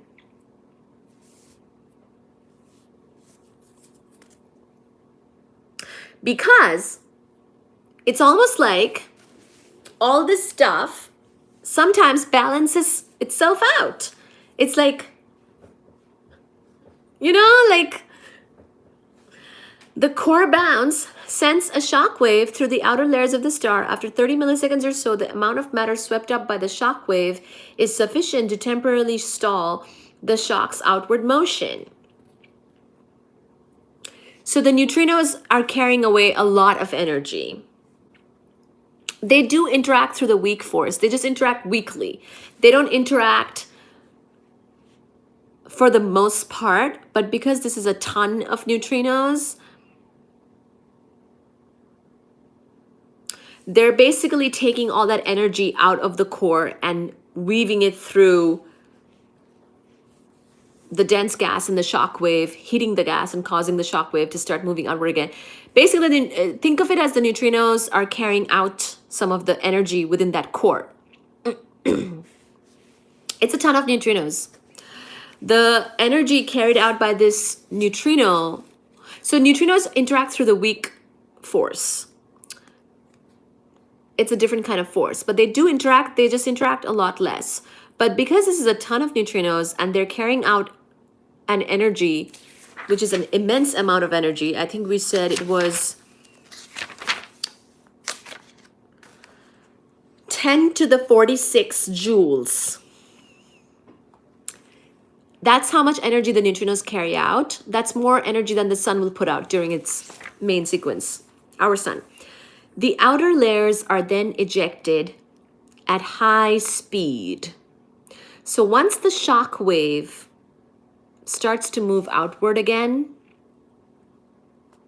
the outer layers are then ejected at high speed, up to 15,000 kilometers per second, or 0.05 c, where c is the speed of light.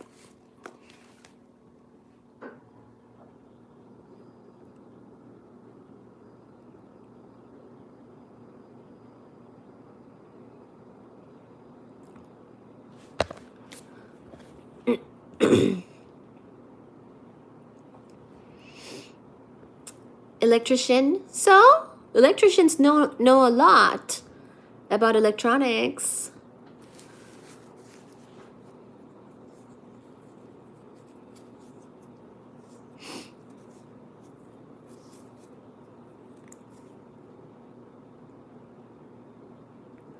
Nuclear fission, yeah.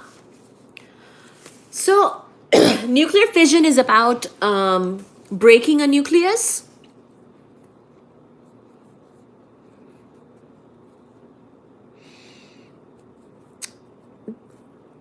It's not nuclear fission quite that. There's a bunch of nuclear fusion that happens in stars, and then at some point, actually, we will cover nuclear physics at some point. You will see why the nuclear physics kind of stops. Helpful neutrinos. I thought they didn't interact with anything. Giving it a push. Splitting atoms. No. So basically, nuclear fission is where you actually split the nucleus of something. Right? Like uranium is a very heavy nucleus. So if you go and split it, it'll be very repetitive, because every time you're splitting it, you make something that then goes and splits another thing. So breaking apart a nucleus, especially a very heavy nucleus like the one like uranium, like what they used in the atomic bomb, that's nuclear fission. Fission means to break the nucleus. Nuclear fusion is where nuclei are coming together to the chain reaction creates all the energy in nuclear fission. Yes, for something like the atomic bomb. Nuclear fusion is basically lighter nuclei coming together to make heavier nuclei. And remember, nuclear physics has some rules too. So there's certain things that we can discuss about nuclear physics that will make this star stuff make sense. Basically,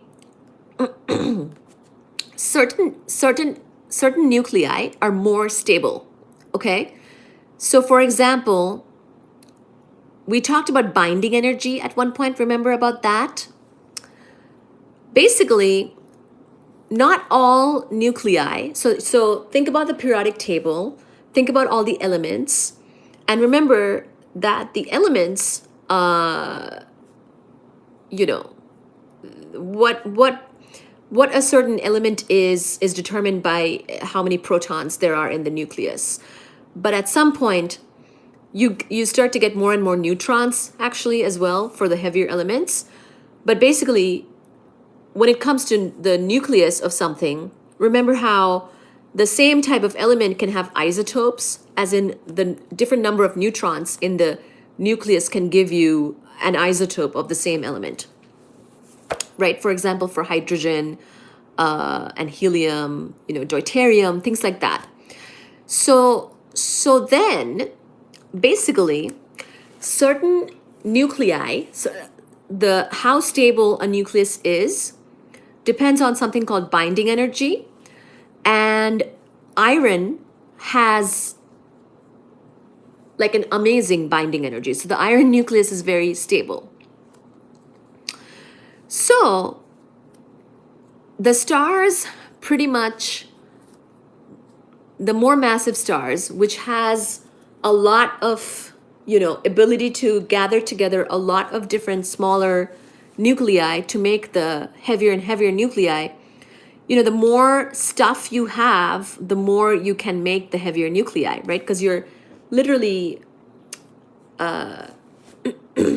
combining multiple nuclei to make a heavier nucleus. And it requires some amount of energy to do that as well. So if you are a low mass star with not much, another part is about the heat, actually. So if you're a low mass star, you're going to cool down and your insides are not going to be hot enough to do all the smooshing together of the nuclei. Okay, so there's like different factors. But basically, nuclear physics is its own field, and certain nuclear physics is more allowed than others. Certain types of nuclear fusions are more better choice, more nature favored than others. And so getting this iron core, iron is super stable. That's why you basically end up with an iron core for something like a very massive star. It'll end up with a core of iron because iron is very stable as a nucleus. And then to make, remember, obviously there are elements heavier than iron, there are nuclei heavier than iron, and to make those elements, you generally need a different kind of process. There's whole different discussions of nuclear physics that we can do. Wow, Reese, you're a mod. Congrats. Yes, Reese is now a mod. So basically, this is now a nuclear physics conversation that we can go into more detail of, but hopefully that makes sense. I actually forget what you even asked at this point. What did you ask again? Oh, you asked about nuclear fission. Yeah, no, it's not nuclear fission. It's nuclear fusion that powers a star.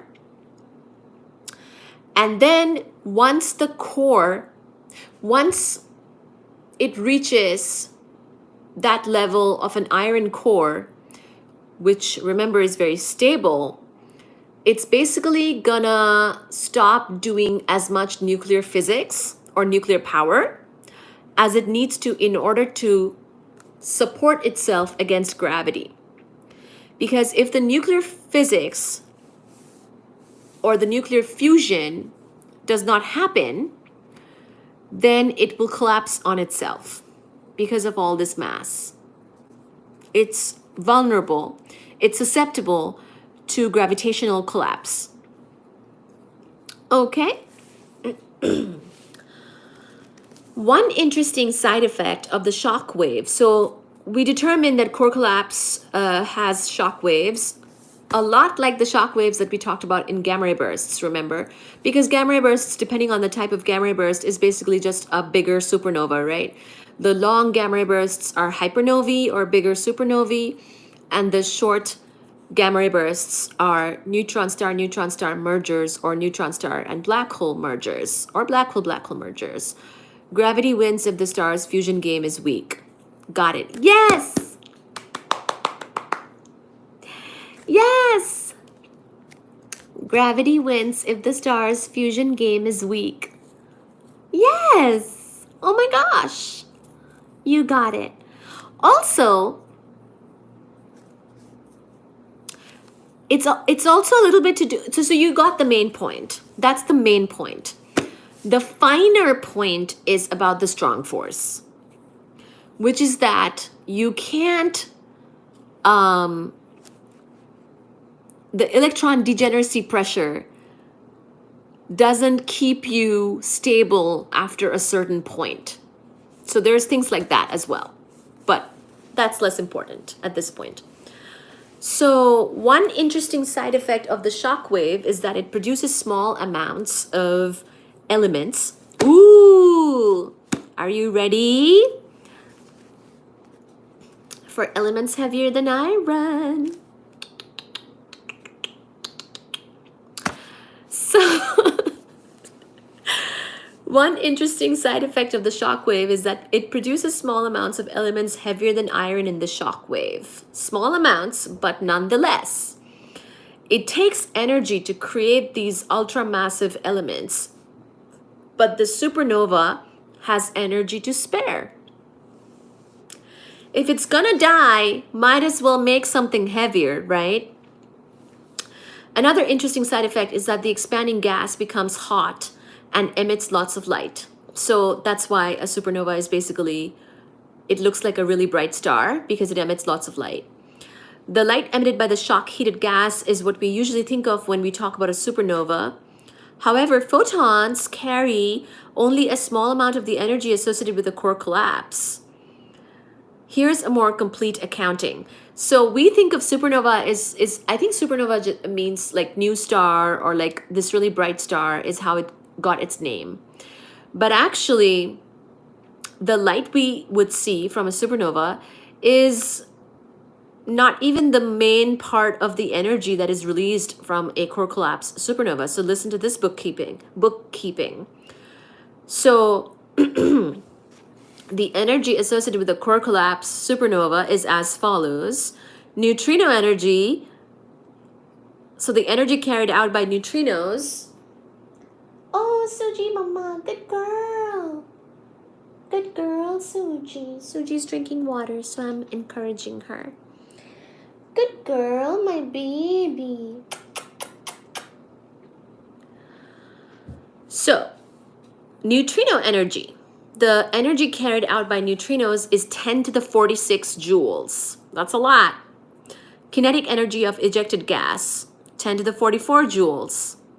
Photon energy, 10 to the 42 joules. So photon energy is actually the least.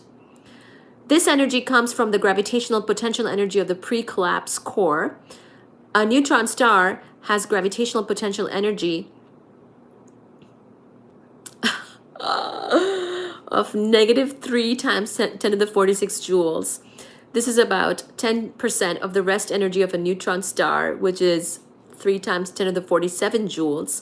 Thus, compressing matter into a neutron star is a fairly efficient way of converting its mass into energy. At maximum luminosity, the supernova emits photons with a luminosity of around 10 to the 9 solar luminosities. However, the supernova decreases in luminosity by a factor of 100 over a few months.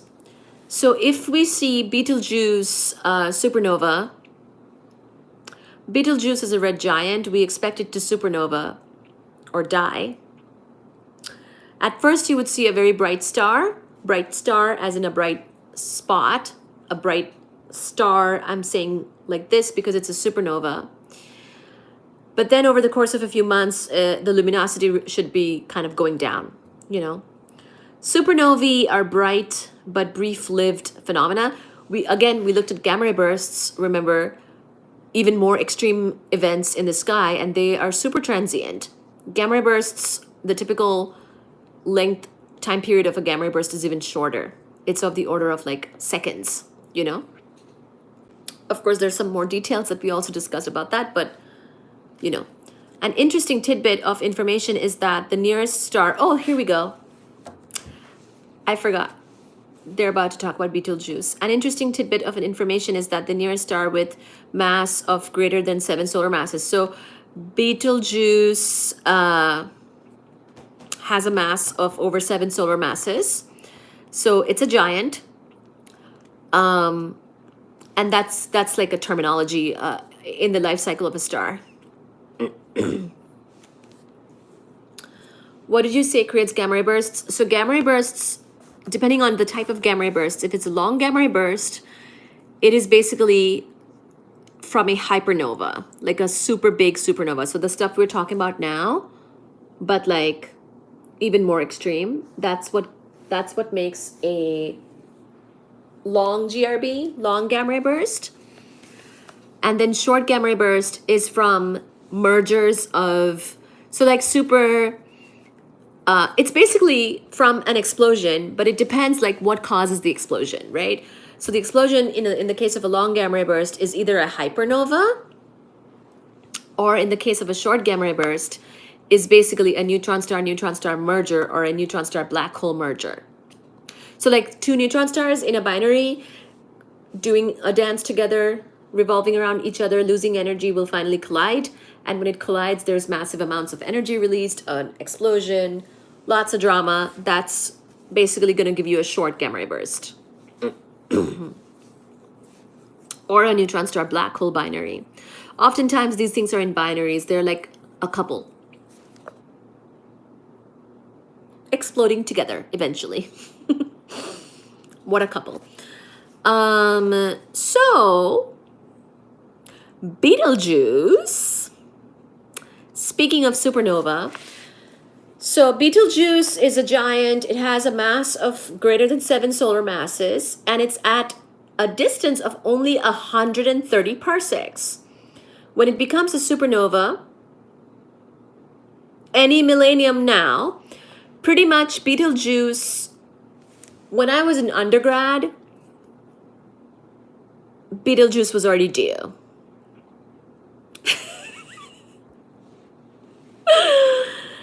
Its flux as seen from Earth will be comparable to that of the full moon. When Betelgeuse supernovas and the light from it reaches us, we should be seeing a flux as big as the flux of comparable to the moon, to the full moon, because it's close. There haven't been any Betelgeuse-scaled supernovae during recorded history. So during the history of us recording things, there hasn't been a Betelgeuse-scaled supernova, but there have been some comparable in flux to Venus. On AD 1054, so in the year 1054, July 5th, in the Julian calendar, a supernova appeared in the constellation of Taurus. Chinese astronomical records report that the guest star had a flux corresponding to m equal to -4, around -4 in the system of Hipparchus. The supernova was also commemorated in an Anasazi wall painting. Today, nearly 1,000 years later, so this was in the thousands, this was in 1054, it is 2025 now, as far as I know. Nearly 1,000 years later, when we turn, nearly 1,000 years later, when we turn our telescopes to the position recorded by the Chinese astronomers, we see the Crab Nebula. If you've heard of the Crab Nebula, a supernova remnant. So that thing, that supernova in 1054, July 5, according to the Julius Caesar calendar, if we point our telescopes to that position where the supernova happened back then, we see the Crab Nebula, which is a supernova remnant. The Crab Nebula is 1.5 parsecs in radius, and its expansion speed, measured from Doppler shifts, is 1,500 kilometers per second. Wow. A little calculation soon shows that 1.5 parsecs is around 1,500 kilometers per second times 1,000 years. The Crab Nebula shows all the signs of being the expanding cloud of debris. It's an expanding cloud of debris from an explosion about 1,000 years earlier. So if you have an explosion, the nice thing is that the debris will slowly, disperse. And guess what? That's how we are here. If the debris from stars exploding did not go everywhere, slowly but surely, there would not be elements making us today. Yeah. Isn't that amazing? Yeah. I thought so. That's the usefulness of astronomy. It's not useful, but it's amazing. The Crab Nebula shows all the signs of being the expanding cloud of debris from an explosion about 1,000 years earlier. In the center of the Crab Nebula is a pulsar. Your favorite. The Crab pulsar has a period of 33 milliseconds and is seen to pulsate at radio, visible, X-ray, and gamma ray wavelengths. The pulsar is in the Crab Nebula, just where you'd expect the neutron star. It's a classic smoking gun piece of evidence that neutron stars are basically pulsars and pulsars are neutron stars. So the Crab Nebula, so why is it a Crab Nebula? Because there was a supernova there. The debris over time, over 1,000 years, has been expanding and dispersing. So it's no longer just a compact thing. It's been kind of like going everywhere. So we see it as a nebula. We call it the Crab Nebula. It's famous. And so it's this more extended thing that we're picking up on. And in the center of the Crab Nebula is the evidence of the death of that star. That star eventually died down to a neutron star. It's a pulsar. Because stars, when they die, they eventually become a remnant. It's either a white dwarf or a neutron star or a black hole, depending on the initial mass of the star. This was a pretty massive star that exploded, that died, leaving behind a neutron star. The Crab pulsar has a period of 33 milliseconds, so it's not too bad, 33 milliseconds, and is seen to pulsate at radio, visible, X-ray, and gamma ray wavelengths. Wow. So you can pick it up with all of that. You know what I mean? Like the detection can be in any of it. And I'm sure they, built it. The pulsar is in the Crab Nebula, just where you'd expect the neutron star. Curiously, astronomers had been observing the pulsar for years at visible wavelengths without noticing the strobe effect. The pulses were too fast. So if you looked at the pulsar at at the visible wavelength,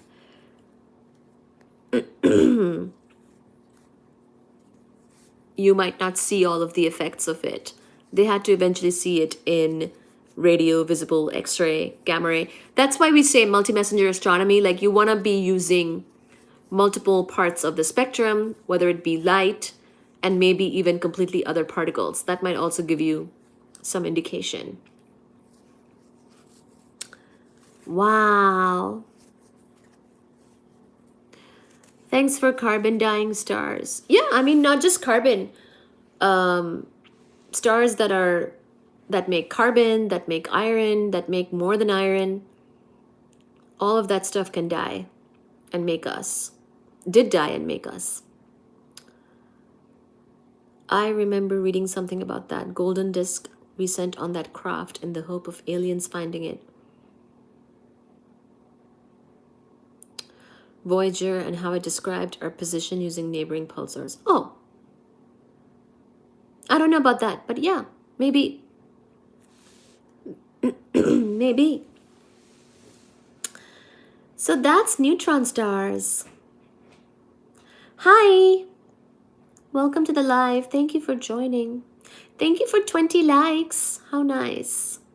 Thank you for staying on the live and listening about, I was going to talk about particle astrophysics, but you, Reese, asked about neutron stars, and so I launched into this discussion. I think that's all good because this was an incredible, interesting discussion. I loved it. Hopefully you liked it too.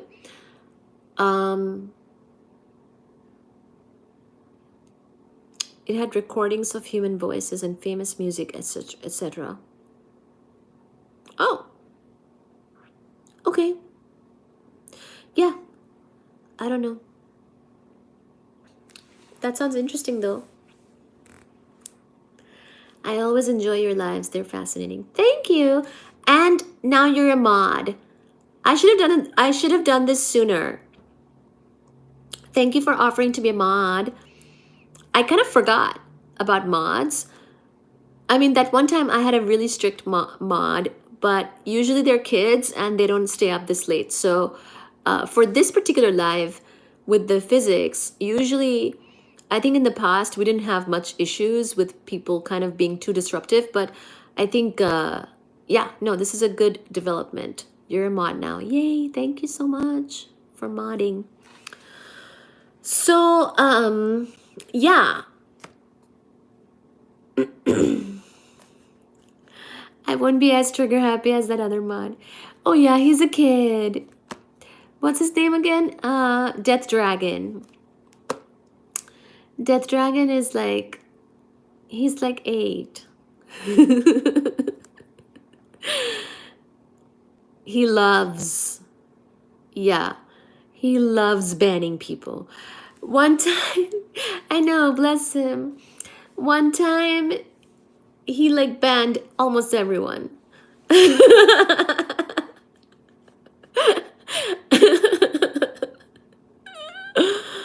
So, yeah. He even bans like my like other like little girls on the live. And I'm like, "Oh my gosh. Let the girls learn physics. There aren't many of them." So, unfortunately, I think I had to take him off at one point. But then also, this is way past his bedtime, so makes sense. Yeah. So anyway, thank you so much, Reese. As usual, whenever you join, the nice and good questions always lead to more discussion, which is really helpful. I think pretty much in the month of November, when I was covering the Einstein's Cosmos book by Michio Kaku, and we looked at all the 20th century developments, I think a lot of the questions you had asked at that point had also led to more discussions. So if people are catching this later on and you want to hear the modern physics discussions that we did way back in November, October, maybe ish, then feel free to go back and look in the live tab for that. Thank you as usual for joining us and staying with us in the live and watching this as a video later on. Thank you so much. And yes, because you asked about neutron, I think it was neutron stars that you asked about. And also, I'm glad we covered neutron stars today because neutron stars are not really stars. They're stellar remnants. So it's good that we talked about death of stars and how stars die, and sort of a little bit about the life cycle of stars and core collapse supernova, which is a very common way of a star to die, and mainly the very important relationship between mass and everything to do with stars pretty much has to do with their mass, and like various radii and things like that too, the size of stars. And also pretty much the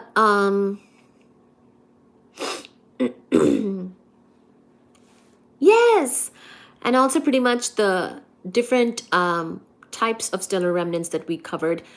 I think we'll talk about black holes tomorrow, but basically, yeah, stellar remnants are white dwarfs, either white dwarfs or neutron stars or black holes.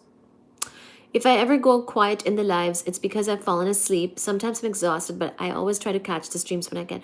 Thank you, Reese. I know. We're old buddies now, so I know that you are falling asleep in Belgium when you are quiet. That's all right.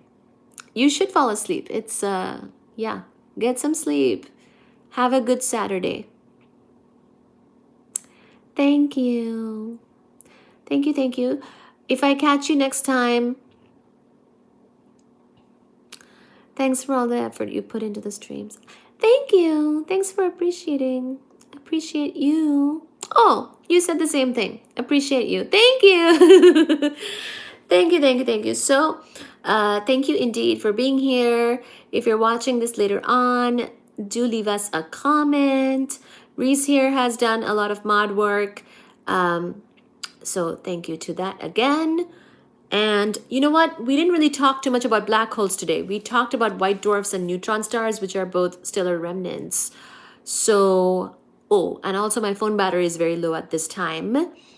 But basically, we will talk about black holes next time, because why not? And we covered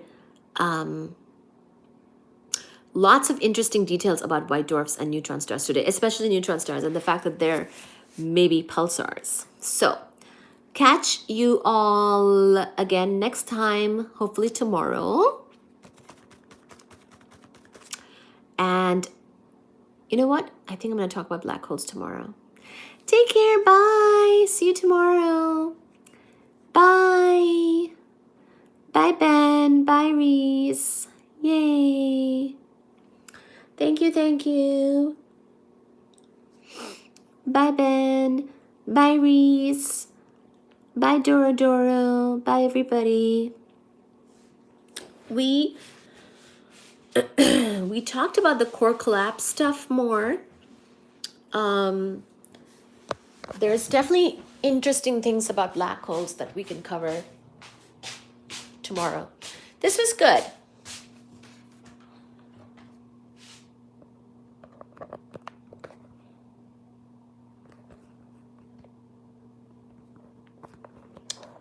Okay, I'm gonna be charging and wrapping up here.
Let me see.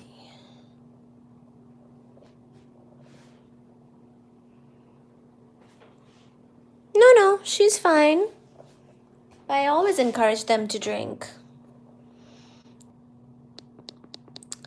Yeah.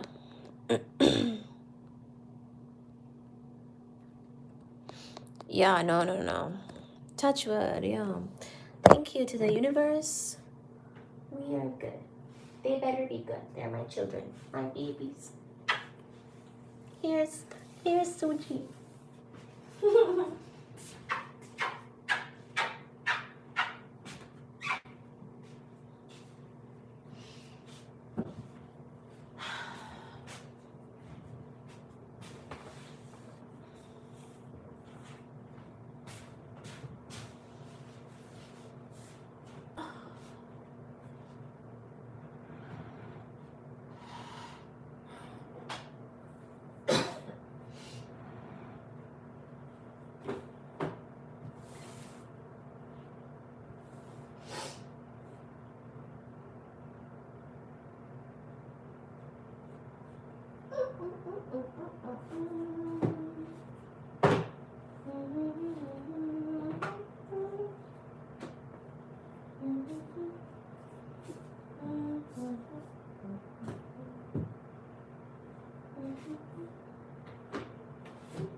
Let's go up and sleep.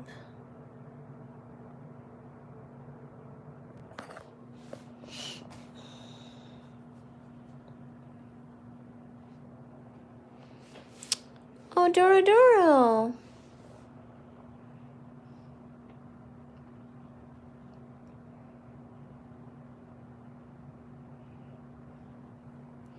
I see I've woken up at the end.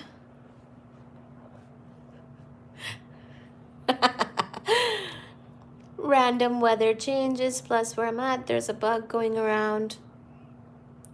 I know, I got sick. There was a bug going around here in Belgium, and I got hella sick, remember, from the sauna. A lot of that going around here too. Yeah. Oh yeah. No, seriously. Take care. You might have to use some sick days next week. Take care this weekend. Drink lots of fluids.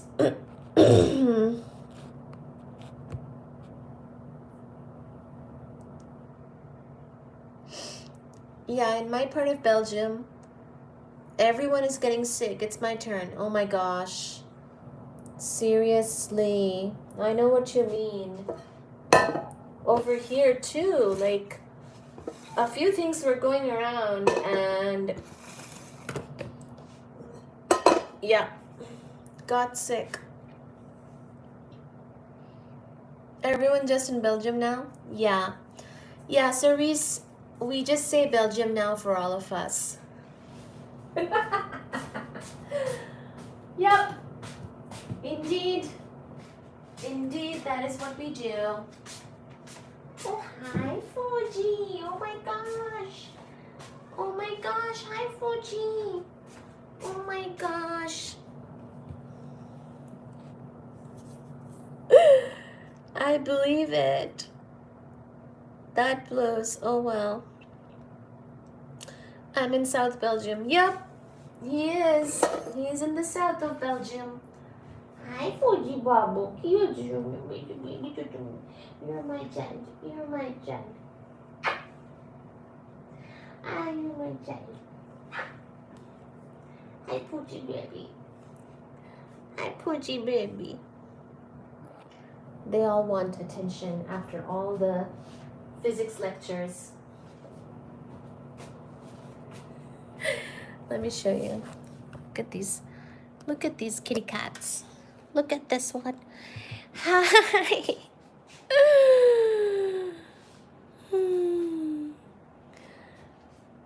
Yeah, Reese is in North Belgium.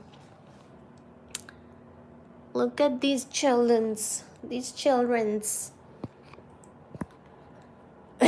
You're like, I see I've come towards the end. I woke up towards the end. Because you're looking at the ceiling or the floor. If you're looking at the ceiling or the floor or a cat, yes, it's towards the end. Oh my gosh. That's so cute. You guys are so sweet with your support. Ole Baba, Suchi Mama Nakieta. Hi, Suchi.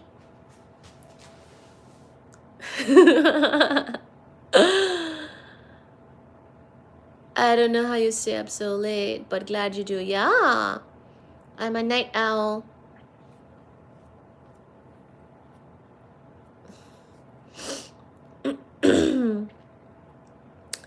Look at the kitties, yes, and thanks.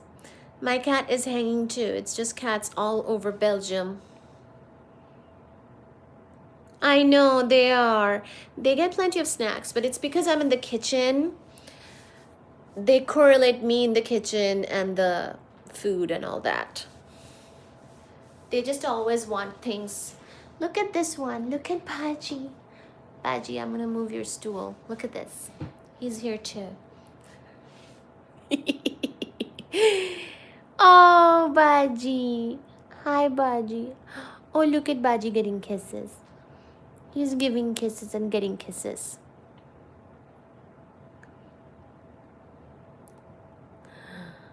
Yeah. They get so many kisses from each other, as well as Mama.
Look at Baji.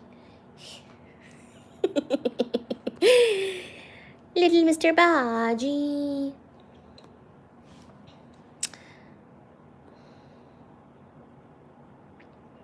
Sleep well. Good night, Reese. Good night, Doro. Doro. Feel better. This one is for you.